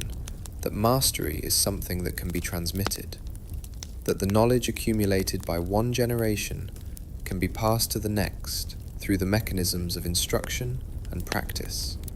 and the specific and demanding relationship between teacher and student that the Japanese martial tradition has been refining for centuries.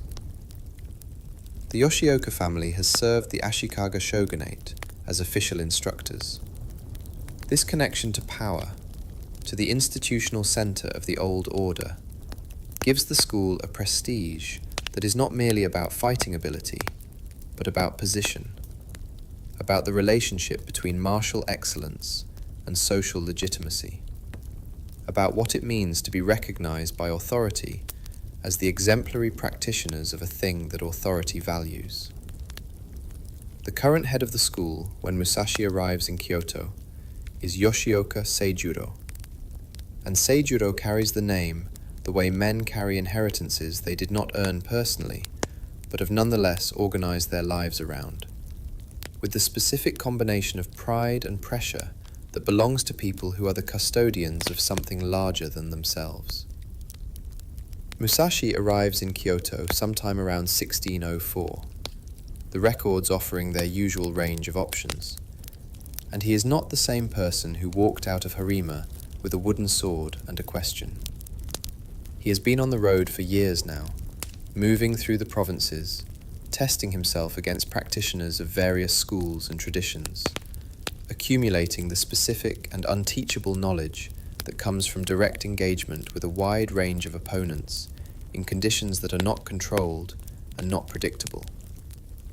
He has won consistently, the accounts suggest,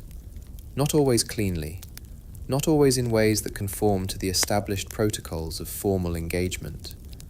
but with a regularity that has begun to attract the kind of attention that serious practitioners attract when word of their results moves ahead of them through the networks of communication that connect the martial community of this period.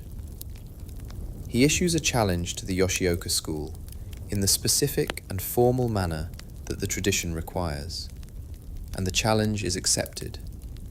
because the tradition also requires acceptance, because a school whose identity is organized around the claim of excellence cannot decline the test of that claim without doing something to the claim that cannot be undone. Seijuro accepts personally, which is the appropriate response, which is to say, it is the response that the logic of the situation demands, regardless of what any individual calculation of risk might suggest. And the engagement is arranged for a location outside the city, in the specific and neutral geography that formal duels of this period prefer, away from the institutional spaces that belong to one party or the other,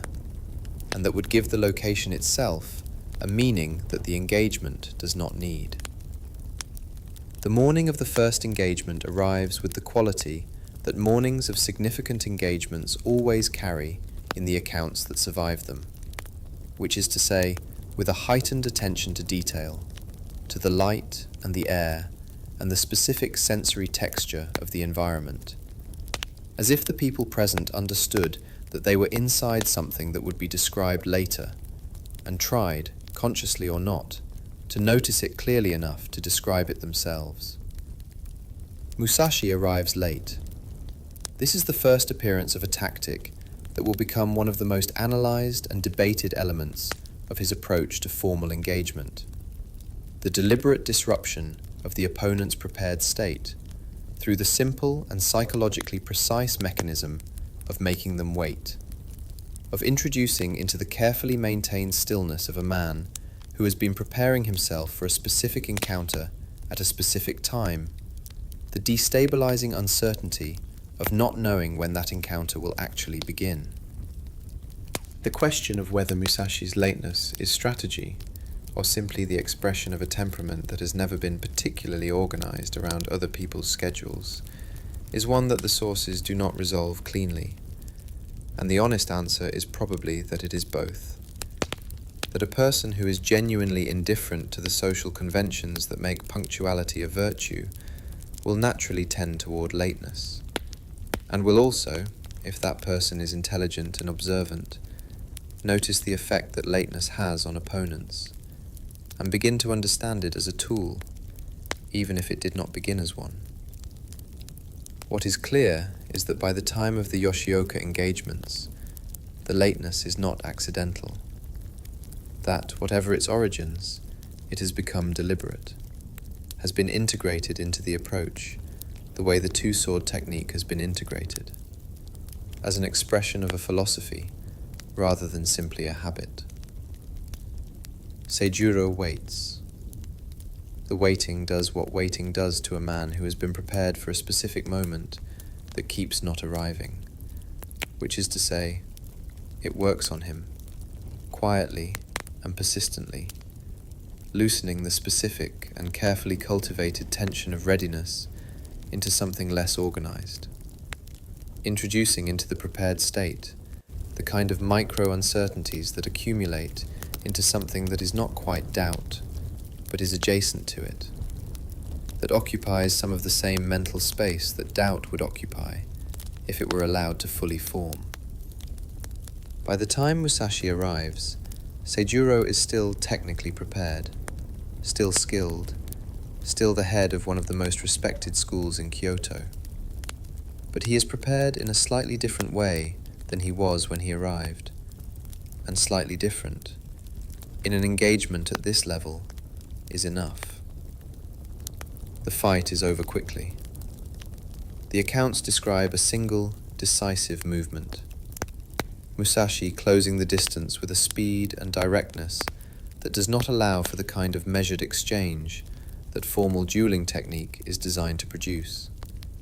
A strike that connects before Seijuro's training has fully engaged with the reality of what is happening.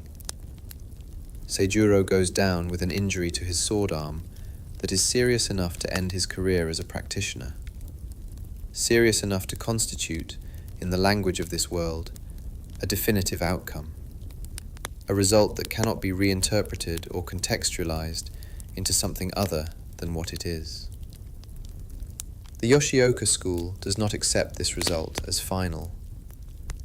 This is the part of the story that reveals something important about the nature of institutional pride, and the difference between an individual's relationship to defeat and an institution's relationship to it. For Seijuro personally, the loss is painful and career-ending, but it is also, in some sense, his loss, belonging to him as an individual, locatable in the specific and personal failure of his preparation, or his technique, or his response to the disruption of the waiting. For the school, the loss is something different, something that attaches not to one person's performance on one morning, but to the claim that the school has been making for generations about the nature of excellence and who possesses it. Seijuro's brother Denshichiro takes up the challenge. He is a different practitioner than his brother, less polished perhaps, but more direct, organized around a kind of aggressive forward pressure that is meant to deny the opponent the space that Musashi's technique requires. The second engagement is arranged with the same formal protocols as the first, and Musashi again arrives late, and the waiting again does its work, and the outcome again is not what the Yoshioka school requires it to be. Denshichiro goes down. The school that has trained the shogun's warriors for generations has now lost twice to a man with no school and no teacher, and a philosophy that the established tradition does not have a clean category for. The city watches. Kyoto in this period is not a place where significant events in the martial world go unnoticed, where the results of engagements between serious practitioners do not circulate through the networks of information and gossip and professional assessment that connect the people for whom these things matter. The name Miyamoto Musashi, which has been acquiring weight in the provinces through years of travel and engagement, is acquiring a different kind of weight in the capital, the specific weight that attaches to a name when the people who are most qualified to assess what the name represents have been forced, through direct and unambiguous evidence, to revise their assessment of what is possible. The Yoshioka school makes a decision that the histories have been analyzing ever since, which is to say, a decision that looks, from the far end of the story, like a mistake so fundamental that it requires explanation. And the explanation that the histories tend to offer is the explanation of desperation,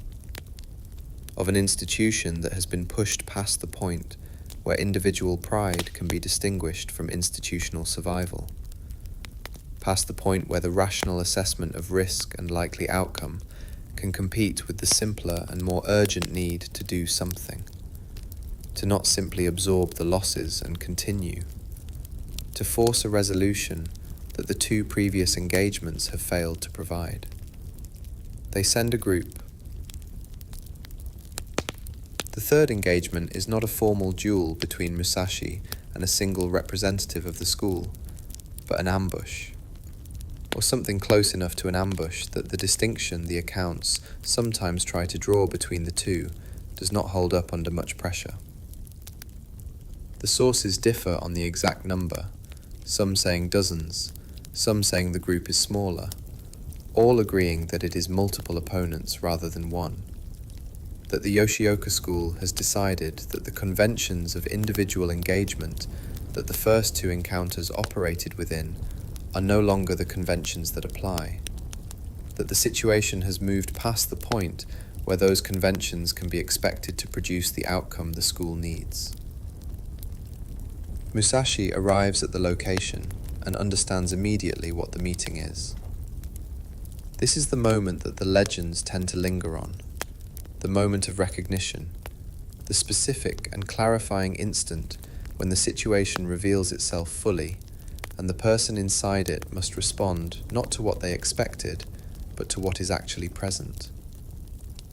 He has a boy with him, a young attendant, and he sends the boy away, which is the detail that the accounts preserve as evidence of something, though they differ on what exactly it is evidence of, whether it is evidence of protectiveness or of the specific and focused quality of a person who is about to do something that requires complete and undivided attention and cannot afford the distraction of responsibility for another person's safety. What happens next is the part of the Yoshioka story that has been most thoroughly processed by legend, most thoroughly transformed from whatever it actually was into something that serves the narrative requirements of the Musashi story as it has been transmitted. The accounts agree that he wins, that he comes through the engagement alive, while multiple opponents do not, that the Yoshioka school emerges from this third encounter so damaged in personnel and in reputation, and in the specific and unrecoverable way that institutions are damaged when the claim they are organized around is tested and found to be false, that it does not recover in any meaningful sense. He walks away from the Yoshioka affair as a different kind of figure than the one who issued the first challenge. Before, he was a serious practitioner with an unusual background and an unorthodox approach, and a record of results that the established schools found interesting enough to engage with. After, he is something that the established schools find more complicated to categorize. A man who has not merely defeated the representatives of a great tradition, but has, through the cumulative weight of 3 engagements and their outcomes, made an argument about the nature of martial excellence that the tradition's own framework does not have a clean way to absorb or refute. The name carries more weight now. It carries the weight of the Yoshioka engagements and everything they imply, which is to say, it carries the weight of a question that the martial world of Kyoto has been forced to confront. The question of what the established schools and their centuries of accumulated tradition and their connections to power and their carefully maintained claims of excellence actually represent when they are tested against someone who has arrived at something through a completely different path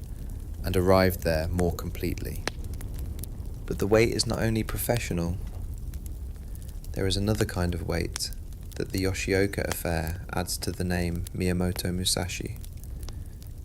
and it is the weight that comes from having done something that cannot be undone, from having broken something that was not simply an opponent, but an institution, from having pushed an engagement past the point where the conventions that normally govern these things could contain it, and finding yourself on the other side of that point, in a world that has been slightly but irreversibly rearranged by what just happened. The school that trained the shogun's warriors is gone, or effectively gone, and Musashi's sword is the reason, and this fact follows him the way certain facts follow people, not as guilt exactly, not as regret exactly, but as a permanent addition to the context in which everything else occurs. He leaves Kyoto and continues moving. The road is the same road it has always been, the Musha Shugyo, the warrior's pilgrimage, the practice of going to places where the question can be tested and finding out what the answer is. But the man walking it is more famous now, and fame is a kind of weight that changes the road, even when the road itself has not changed, that makes some things more available and other things less available, that alters the quality of the solitude without eliminating it, that adds to the question of what it means to be truly undefeatable, the secondary question of what it means to live as a person of whom that question has been publicly asked, and publicly, repeatedly, answered. The provinces receive him as a name now, as well as a person. The dojos he enters know who he is before he speaks. The practitioners he encounters have already organized their understanding of him around the stories that have moved ahead of him through the networks of the martial world. Stories that are accurate in their essential outlines and embellished in their details in the way that all stories about serious practitioners are embellished. Because the human need to make excellence legible tends to add to it the elements of drama and scale that make it feel proportionate to its own reputation. He moves through all of this with the same quality he has always moved through the structures that surround him, which is to say, adjacent to them, close enough to engage, but never fully absorbed, carrying the question forward the way he has always carried it, in the body and the breath and the specific and settled attention of a person who knows what he is and has not yet finished finding out what that means. Shh. Just breathe. The city is behind him now. The road opens again ahead.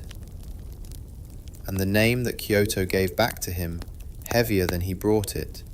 is something he will carry forward into everything that comes next, into the years of wandering and the engagement still ahead, and the small island in a strait that is waiting, patient as all destinations are patient,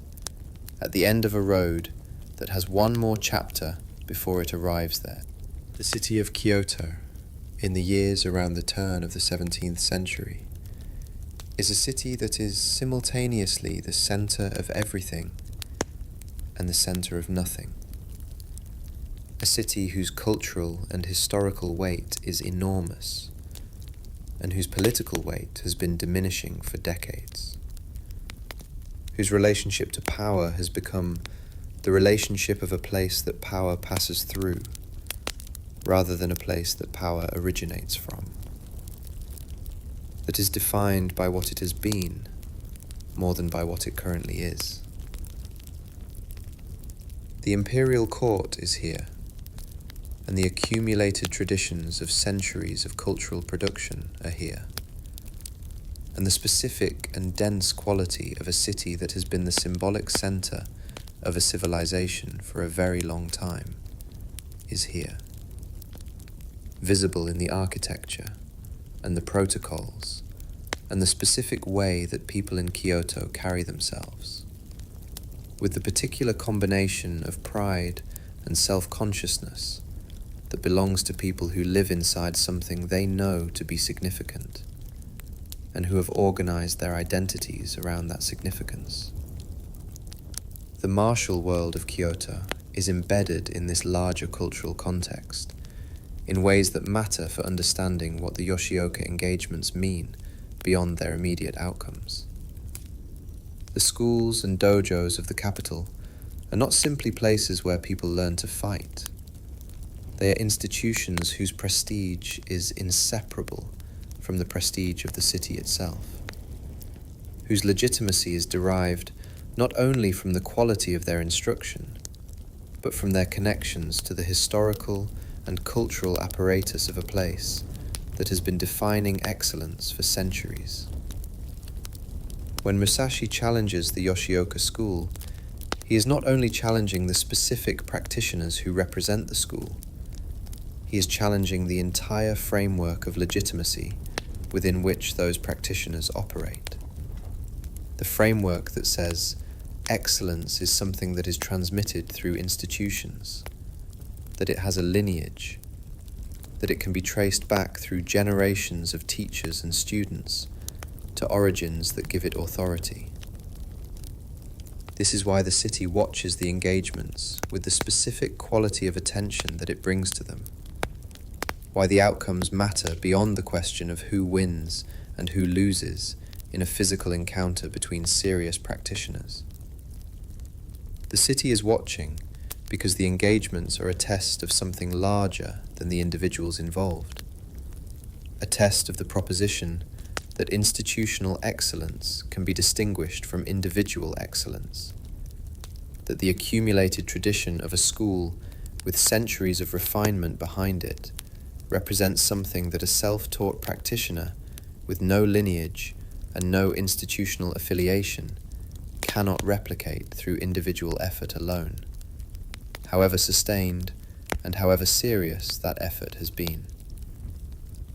Musashi's victories over Seijiro and Denshichiro do not only defeat two practitioners, they challenge this proposition in a way that the city cannot easily dismiss or reframe, because the defeats are unambiguous, and the defeated parties are exactly the representatives of institutional excellence that the proposition requires, and the person who defeated them is exactly the kind of person the proposition says cannot achieve what he has achieved. The discomfort that the city feels in the aftermath of the first two engagements is the discomfort of a framework encountering evidence that it cannot absorb without being changed, that requires either a revision of the framework or a rejection of the evidence. And the evidence is too clear and too witnessed to be easily rejected. The Yoshioka school's decision to move from individual engagement to collective response is in part a product of this discomfort, an attempt to restore the framework by changing the terms of the test, by finding a configuration in which the institutional weight of the school can be brought to bear in a way that the individual engagements did not allow. There is a logic to this that is not entirely dishonest, a recognition that the individual duel format that the first two engagements used is a format that artificially isolates the individual from the institutional context that is supposed to be the source of their excellence, that tests the person rather than the school, that cannot measure what a school actually is, which is not one person's skill, but the accumulated and distributed capacity of everyone trained within it. The group engagement is an attempt to test the school rather than the representative, to make the institutional weight visible and decisive in a way that the individual format could not. What the school does not account for, or does not account for adequately, is that Musashi's advantage is not the kind that is neutralized by numbers, is not a marginal superiority in technical skill that can be overcome by adding enough practitioners to the other side of the equation. What he has is something that operates at a different level than technical skill, something that has to do with the quality of attention he brings to the engagement, and the specific and unteachable clarity that comes from years of practice conducted entirely according to the body's own logic, without the mediating influence of institutional instruction. This quality does not diminish when the number of opponents increases. If anything, the increase in complexity that multiple opponents introduce is something that his kind of attention handles more naturally than the kind of attention that institutional training produces. Because institutional training optimizes for specific and anticipated scenarios, while his kind of attention optimizes for the actual conditions of the engagement as they exist in real time, whatever those conditions turn out to be. He walks away from the site of the third engagement in the specific quality of stillness that has followed him out of every significant encounter since the field outside the village in Harima. The focused and inward attention of a person who is still processing what just happened, while the happening is still present enough to be processed clearly. The city is behind him, or will be behind him soon, because the city is no longer the place where the question can be advanced. Because what the Yoshioka affair has produced is not more questions, but a specific and clarifying set of answers. Answers about what his practice is and what it is capable of, and what the established institutions of the martial world represent when they are tested against it. The answers are not comfortable ones, or not entirely comfortable, because they carry within them a weight that pure victory does not carry. The weight of what was required to produce the victory, of what was broken in the process of producing it, of what the world looks like on the other side of an engagement that went past the conventional limits of what formal engagement between serious practitioners is supposed to be. He has destroyed a school, not metaphorically, not in the limited sense of having defeated its representatives in formal encounters, but actually and practically, in the sense that the Yoshioka school that existed before he arrived in Kyoto no longer exists in the same form after he leaves it. That the institution has been damaged at the level of its foundational claim, in a way that institutional repair cannot easily address. This fact accompanies him out of the city with the specific and permanent quality of facts that cannot be undone, that are simply part of the world now in a way they were not before, that require no ongoing attention but are always present in the background of the attention that is directed elsewhere. He does not dwell on it, or does not dwell on it in the way that dwelling implies, which is to say, he does not organize his inner life around it,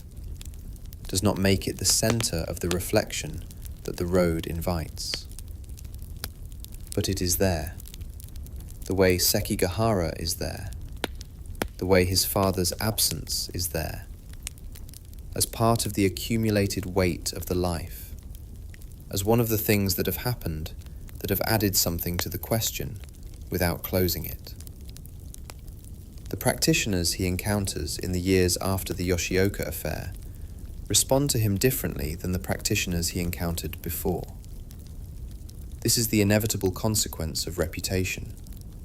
of the specific and now very clearly established public record of what he is capable of, and what happens when serious and well-credentialed opponents test themselves against it. Some of them decline engagement, which is itself a kind of data, a specific and informative response to the question of what the established martial world makes of someone whose results cannot be explained within the framework the established world uses to explain results. Others accept with the specific quality of acceptance that contains within it a prior acknowledgement of the likely outcome, that is organized less around the hope of winning than around the desire to know, first-hand and directly, what it is like to be inside an engagement with someone whose practice operates at the level his operates at. These engagements continue to produce the same results, and the results continue to accumulate around the name in the way that results accumulate, adding weight and specificity to the reputation that the Yoshioka affair established and that the subsequent engagements confirm and deepen. 60 duels, the accounts eventually say, 60 engagements across the years of the Mushashugyo, 60 tests of the question against the reality of direct encounter with serious opponents, and not one of them answered by the body going down rather than the opponent's body going down. The number is almost certainly not precise, is the kind of number that legends supply to give shape to something that is real, but whose specific dimensions are not recoverable from the surviving sources. But the shape is real, the pattern is real, the specific and consistent quality of the results is real, and the number, whatever the precise number actually is large enough and the record clean enough that the shape it gives to the reputation is accurate in the way that matters, which is the way that points toward the truth, even if it does not land exactly on it. He is becoming, in these years of wandering and engagement, something that the culture around him is beginning to understand as a specific and rare category of person, a category that the tradition has a name for, Kensei, sword saint, though the name will not be formally attached to him until later,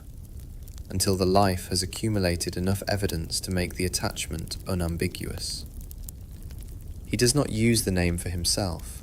or there is no record of him using it, which is consistent with everything the life suggests about his relationship to reputation and recognition. The relationship of a person who is organized around the practice rather than around the acknowledgement of the practice, who finds in the question itself all the orientation the life requires. The road continues out of Kyoto into the provinces beyond, into the years of wandering that will eventually lead to the strait and the island, and the morning that is waiting for him with the patient and indifferent certainty of all destinations that are genuinely inevitable.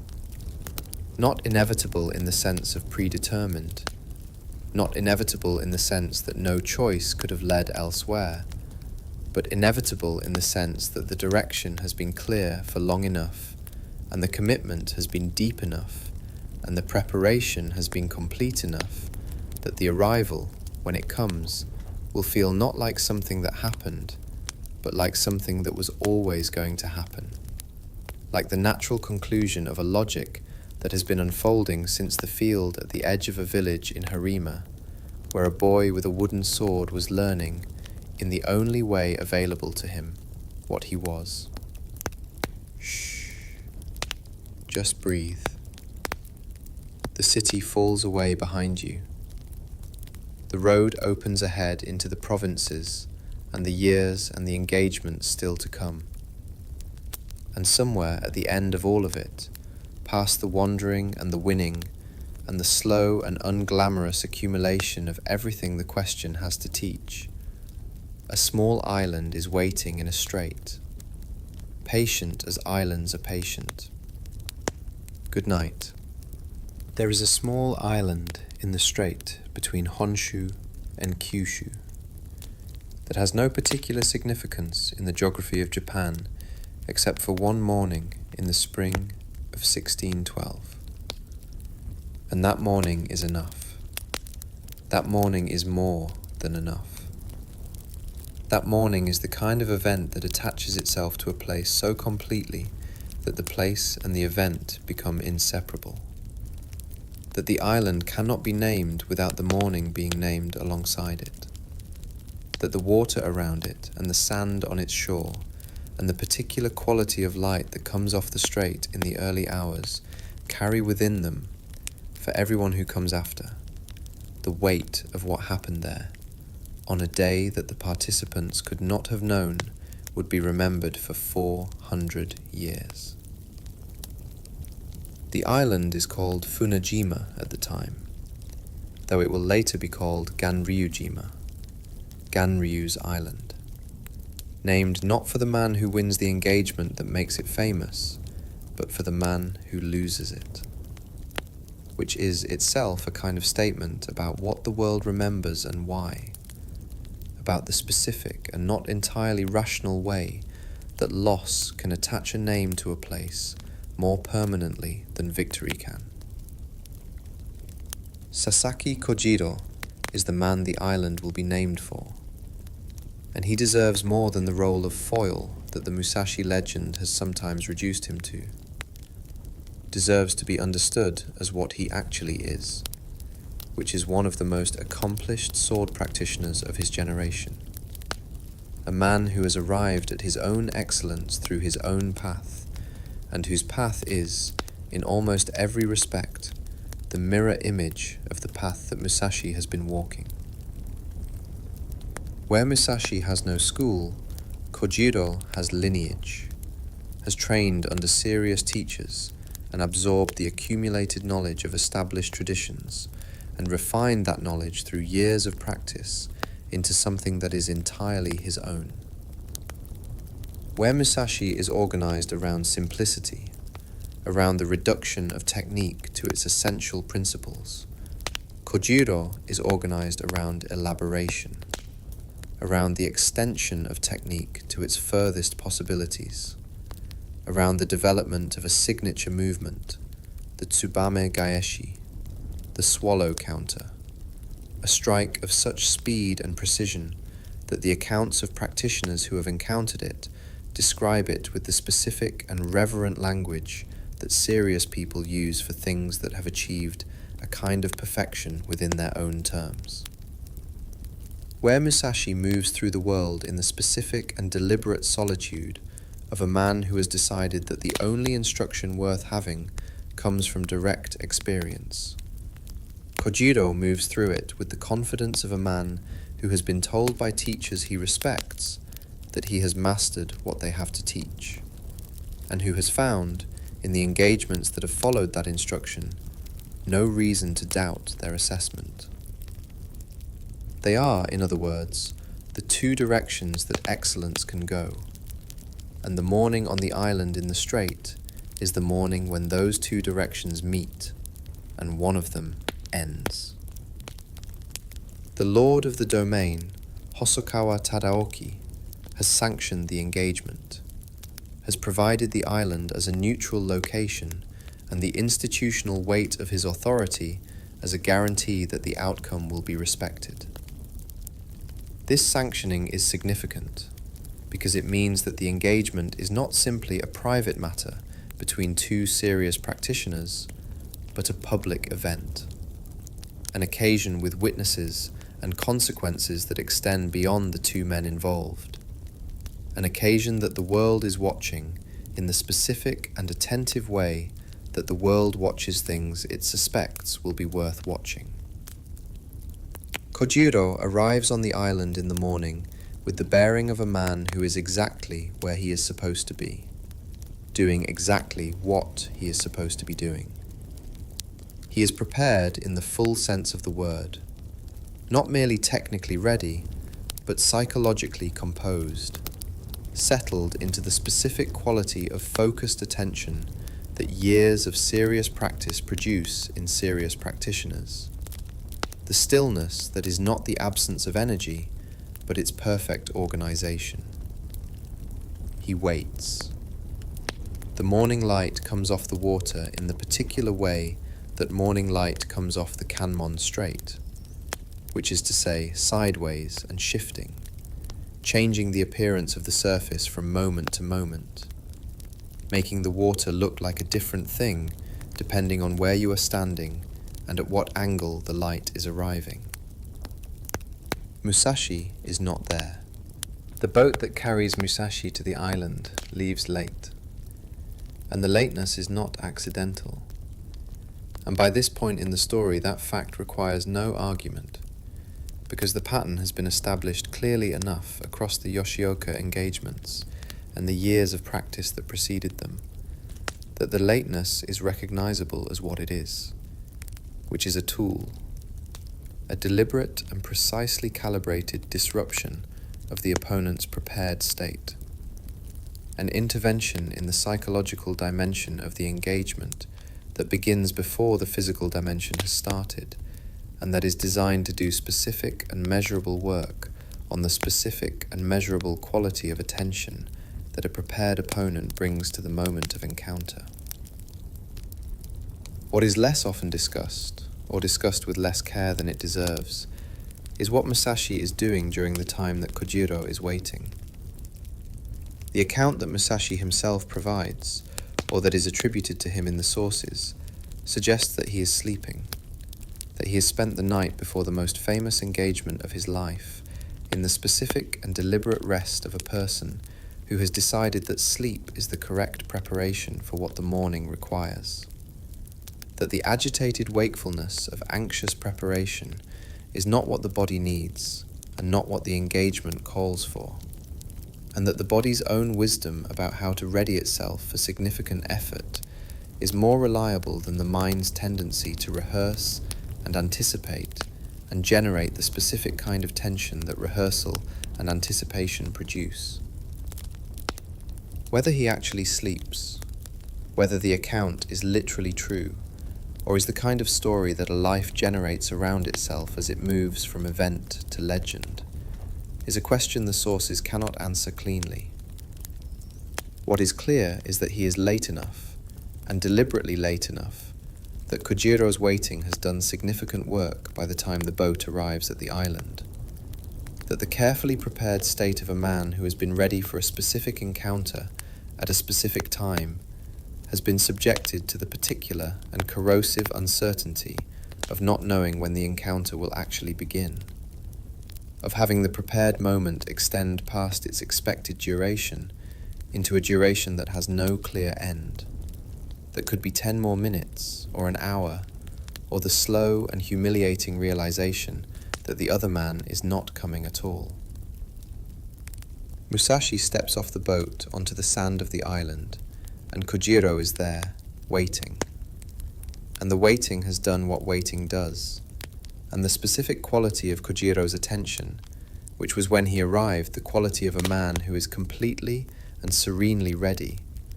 has acquired over the hours of the morning a faint and barely perceptible edge of something that is not quite agitation, but is adjacent to it, a slight loosening of the perfect organization of energy that serious preparation produces, a micro-disturbance in the stillness that is not visible to anyone who is not looking for it, but that Musashi, who has been thinking about this engagement for longer than the morning, who has been thinking about it in the specific and detailed way that serious practitioners think about significant encounters, is looking for it, has been looking for it since before the boat left the dock. Kojiro says something. The accounts preserve a version of this exchange, Kojiro making a remark about the lateness, about the discourtesy or the arrogance implied by making an opponent wait, and Musashi responding in a way that is either a psychological provocation or a statement of philosophical principle, or both, telling Kojiro that for Kojiro, today is the day of defeat, and throwing his scabbard into the water as he draws his weapon, the wooden sword he has fashioned during the crossing from the spare oar of the boat, longer than a standard weapon, designed specifically for the reach that this engagement requires against this specific opponent. The scabbard hits the water, and Kojiro's expression changes, the accounts say, and the change is not dramatic, not the visible and unmistakable disturbance of a man who has been rattled into losing his composure, but something subtler, the micro-adjustment of a person who has just received information that does not fit the framework they have been using to organize their understanding of the situation, who has just seen something that requires a recalibration that the situation does not allow time for. A man who throws his scabbard away is a man who is not planning to need it, who has made a decision about the outcome that is stated not in words, but in action. And the statement is not arrogant exactly, not performative exactly, but something more unsettling than either. The specific and quiet confidence of a person who is not performing certainty, but simply expressing it. The engagement lasts seconds. This is the fact that the accounts agree on most completely, that the encounter between the two most accomplished sword practitioners of their generation, the encounter that the island will be named for, and that 4 centuries of martial artists and historians and novelists and filmmakers will return to again and again, trying to understand what happened and why, is over in the time it takes a serious practitioner to draw and strike and assess the result. Kojiro's Tsubame Gaeshi, the swallow counter, the technique that has defined his reputation and that practitioners who have encountered it have described with the reverent language reserved for things that have achieved perfection within their own terms, moves exactly as it always moves,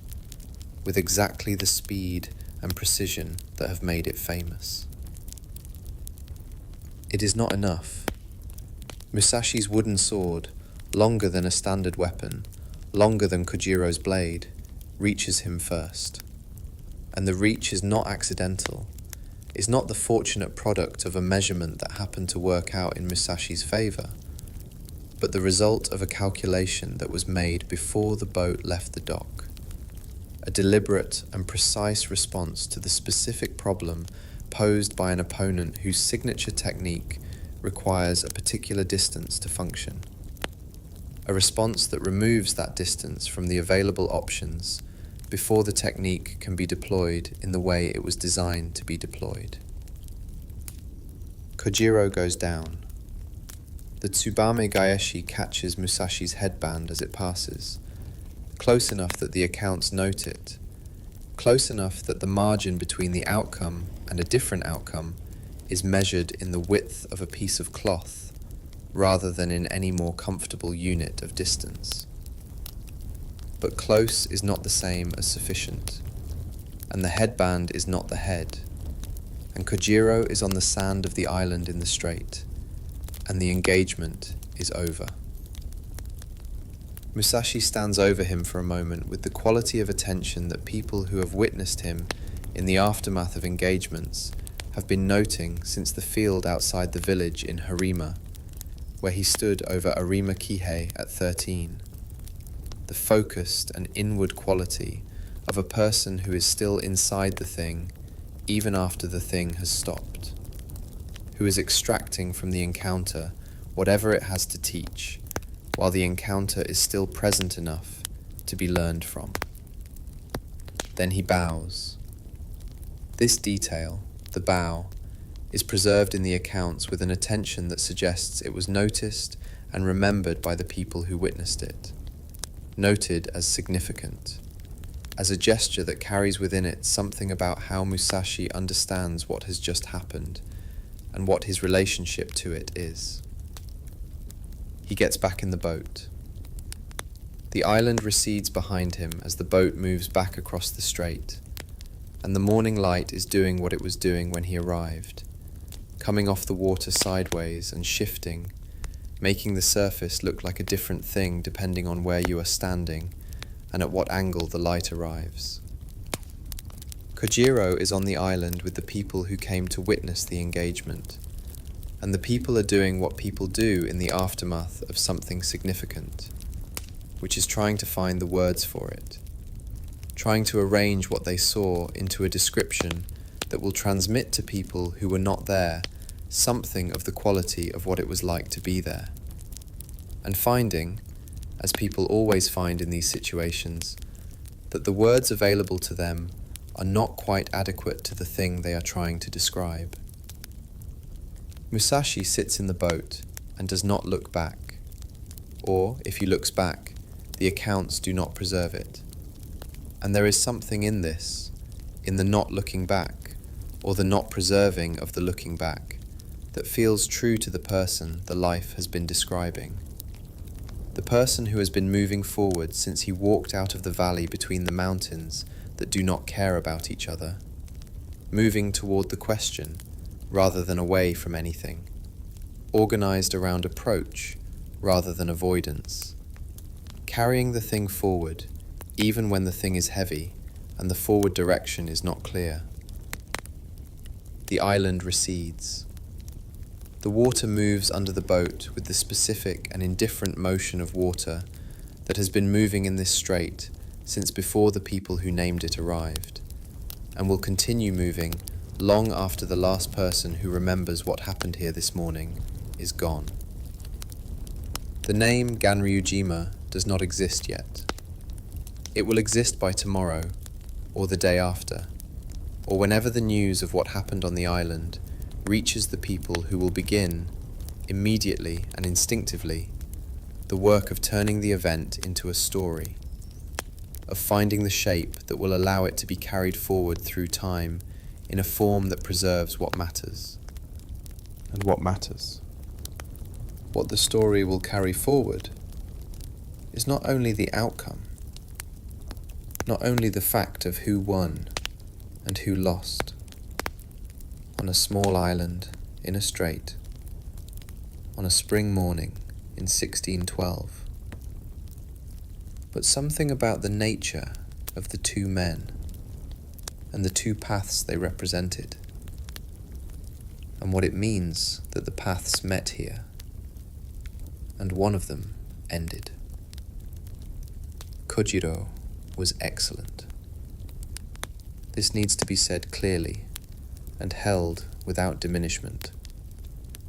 because the story does Kojiro a disservice when it reduces him to the role of obstacle, when it uses his loss as simply the occasion for Musashi's victory, rather than as the end of a life and a path that had its own integrity and its own completeness. He was excellent, and he lost to someone who had arrived at something that his excellence, genuine and hard-won as it was, could not fully account for or contain. What Musashi had arrived at is the question that the rest of his life will be spent trying to answer in words, to translate from the language of the body and the engagement into the language of philosophy and instruction that can be transmitted to people who were not there and will not be there and need to understand it anyway. He is not done. The island is behind him, and the boat is moving, and the morning is becoming afternoon, and the life that comes after the most famous morning of the life is just beginning. And it will be long, and it will be various, and it will surprise him in the end with the directions it goes. But that is part 2. For now there is only the boat and the water, and the man sitting in it with the specific and settled quality of someone who has just closed one chapter of a question that is not finished, who has answered the part of the question that could be answered with a sword, and is beginning, somewhere below the level of conscious thought, to understand that the part of the question that remains is the part that requires something else entirely. Shh. Just breathe. The water moves under you. The morning tide carries everything forward, and the man in the boat is already somewhere else in his mind, already moving toward the next thing, already asking.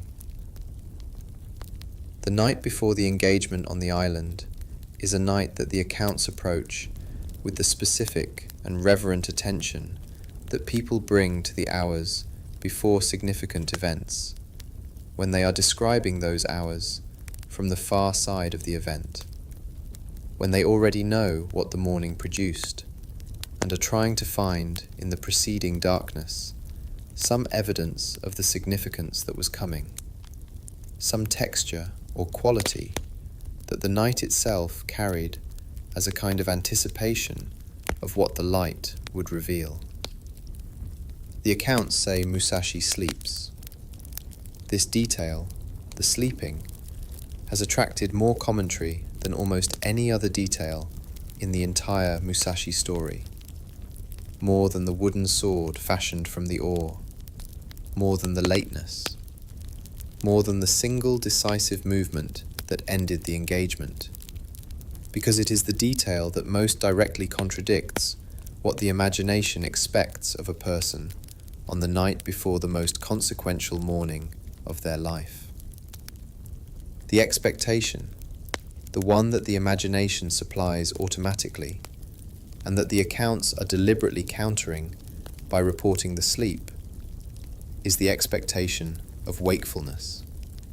of the agitated and restless consciousness of a person who is too aware of what the morning holds to allow the body the specific and mundane mercy of unconsciousness. This is how people who have not reached the level of practice that Musashi has reached spend the nights before significant events, and it is how most of the accounts of such nights describe them, because most of the accounts are written by people who have not reached that level, and who therefore describe the pre-event night from the inside of their own experience of what such nights feel like. The wakefulness, the rehearsal, the cycling through scenarios and outcomes, and the specific and exhausting work of trying to prepare the mind for something the mind cannot fully anticipate. This is the recognizable human experience that the accounts expect to find, and that the Musashi accounts refuse to supply. What the sleep represents, or what the tradition of reporting it as significant implies that it represents, is not the absence of awareness, but the presence of a specific and cultivated quality of trust. Trust in the body and the practice, and the accumulated preparation of years of engagement conducted honestly and without the mediation of institutional instruction. Trust that what has been built is sufficient for what the morning requires, and that the most useful thing the night can do is allow the body to be fully rested for the work that the morning will ask of it. This is not confidence in the conventional sense, not the self-assurance of a person who believes they cannot lose, because the person who believes they cannot lose is not sleeping easily, is lying awake with the specific anxiety of someone who has made a claim they cannot afford to have disproven. It is something quieter and more fundamental than confidence, something closer to the acceptance that comes when the preparation is genuinely complete, when there is nothing more that the waking hours can contribute, that the sleeping hours cannot contribute more effectively by simply being sleeping hours. Kojiro is presumably not sleeping, or if he is sleeping, it is the sleep of a different kind of preparation, the sleep of a man who has done what his tradition requires, and is resting in the specific and earned confidence of someone whose excellence has been validated by the best teachers available, and whose technique has been refined to a point where the refinement itself is a kind of assurance. His confidence is institutional in a way that Musashi's is not, derived from the accumulated weight of a tradition that has been producing excellent practitioners for generations, and that has assessed him as among the best it has produced. This is a genuine and substantial confidence, earned through genuine and substantial work, and it is not nothing. It is not the confidence of a man who has been deceived about his own capacities, but it is a confidence that is organized around an external reference, around the judgment of teachers and the standards of a tradition. And external references, however reliable they have been in the past, cannot be consulted in the moment when the engagement is happening, and the only available reference is the direct and immediate feedback of the encounter itself. The morning arrives over the Kanmon Strait with the specific quality of spring mornings in that part of Japan, the light coming off the water in a way that makes the surface look like it is generating illumination rather than reflecting it, that makes the boundary between the water and the sky less distinct than it will be later in the day, when the light has settled into its midday clarity. The boats are moving in the strait with the ordinary traffic of a working waterway, indifferent to the significance of what is about to happen on the small island that the boats pass without particular attention, because the boats do not yet know what the island is about to become, do not yet know that the name Funajima is in the process of being replaced by a name that will be carried forward for 4 centuries as the name of the place where 2 directions of excellence met and one of them ended. Kojiro arrives on the island with his retinue and takes his position, and begins the waiting that Musashi's lateness will require of him. And the waiting begins its work immediately. The way waiting always begins its work immediately on a person whose preparation has been organized around a specific moment that the waiting is now extending past its expected duration. The strait moves around the island with the specific and indifferent motion of water that has no investment in what is happening on the sand above it, that will continue moving in exactly this way after the engagement is over, and the island has acquired its new name, and the people who witnessed what happened here have gone back to the mainland to begin the process of turning what they saw into a story. The boat that carries Musashi across the strait moves through the morning light with the unhurried quality of a boat that is not trying to arrive quickly, that is moving at the pace the water allows, rather than the pace that urgency would demand. And inside the boat, a man is either sleeping or sitting with the specific quality of stillness that is indistinguishable from sleep to anyone observing from the outside, that has the same quality of complete physical rest and complete absence of visible agitation that sleep has, whatever is happening in the interior that the stillness contains. He fashions the wooden sword from the spare oar during the crossing, and this detail, like the sleeping and the lateness, has attracted a weight of commentary that it bears without being crushed by it, because it is a detail that is both practically significant and philosophically resonant in a way that invites interpretation without requiring it. The practical significance is clear enough. The weapon fashioned to a length that addresses the specific tactical problem posed by an opponent whose signature technique requires a particular distance to function. The calculation embedded in the construction that was made before the boat left the dock, and that the construction is now implementing in material form.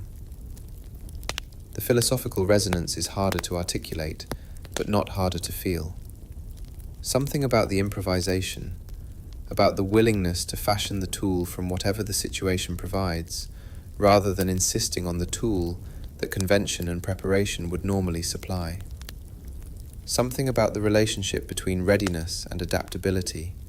and the specific and important difference between being prepared for what you expected and being prepared for what is actually there. The island receives him the way the island receives everything, which is without comment,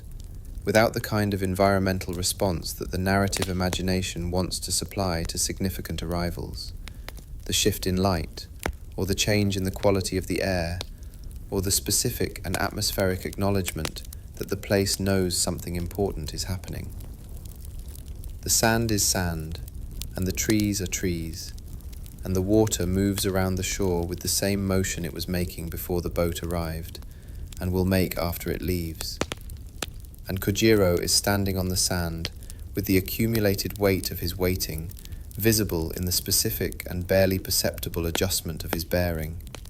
the micro-reorganization of a prepared state that has been held too long and has begun, at the margins, to require maintenance that prepared states are not supposed to require. The exchange of words, the scabbard thrown into the water, the drawing of the fashioned wooden sword, these happen in the compressed and slightly unreal time that significant events occupy, the time that feels, to the people inside it, both slower and faster than ordinary time. Slower because the attention is so fully engaged that every detail registers with unusual clarity. Faster because the sequence of events is moving toward its conclusion with a momentum that the attention cannot slow despite its fullness.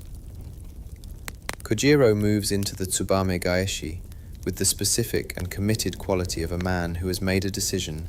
and is executing it completely, who has resolved the uncertainty of the waiting into the specific and total commitment of the technique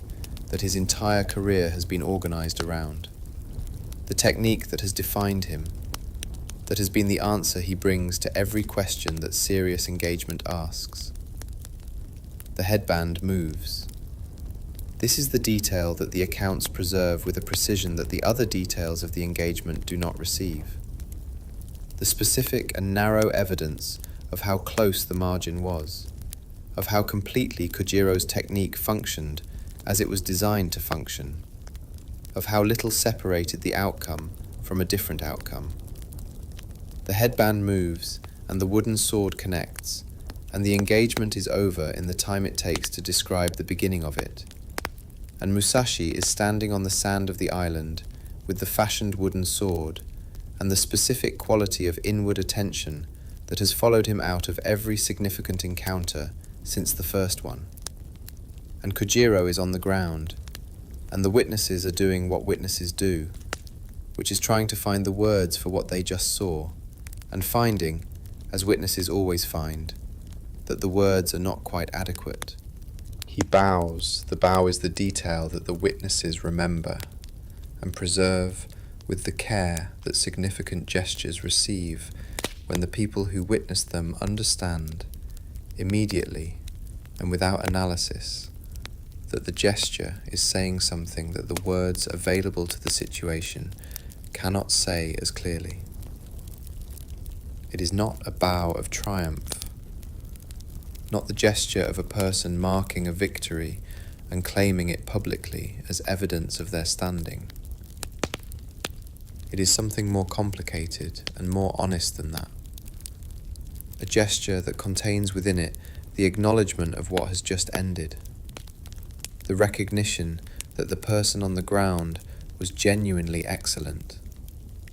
that the excellence was real and hard-won, and deserving of the specific respect that serious practitioners bring to other serious practitioners, regardless of outcome. That the morning has produced a result, but the result does not diminish what the losing party brought to the engagement, or what it cost him to bring it. The boat carries him back across the strait, and the island recedes, and the morning continues, becoming whatever kind of day it is going to be. And Musashi sits in the boat with the weight of what has just happened, and what it means, and what comes next. Which is the question that every significant conclusion raises. The question of what the life is organized around,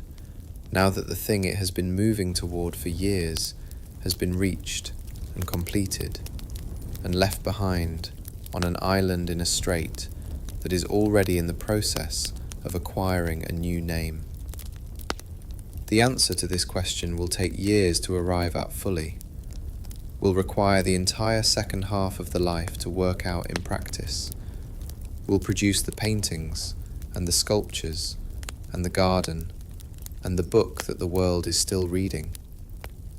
will require Musashi to discover that the question he has been asking with the sword has a dimension that the sword cannot reach, that the part of the question that remains after the 60 duels and the unblemished record and the morning on the island is the part that requires not a different technique, but a different instrument entirely. Not the wooden sword, but the ink brush. Not the engagement with opponents, but the engagement with the specific and demanding silence of a man sitting alone with everything he has learned, trying to find the words for it. But that is part 2. That is the life that begins on the other side of the crossing, on the mainland shore where the boat will land and the road will continue, and the question will continue with it, deeper now, more complete now, carrying within it everything that the island has added to it,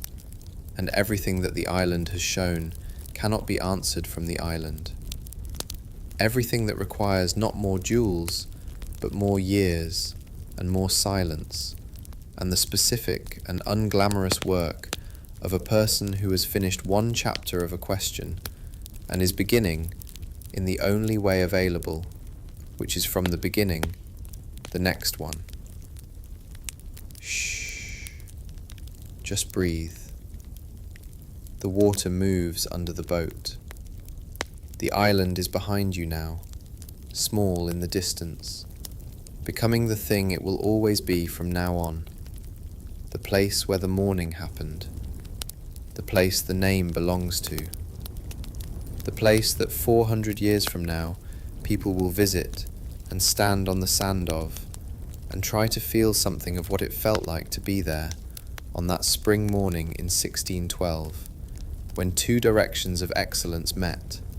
and the water moved in the strait with its usual indifference, and the light came off the surface sideways and shifting, and a man fashioned a sword from an oar and bowed to the person he had just defeated, and got back in the boat and went home. Let that carry you. The morning tide carries everything forward, and the man in the boat is already somewhere else in his mind, already asking, already beginning. Good night.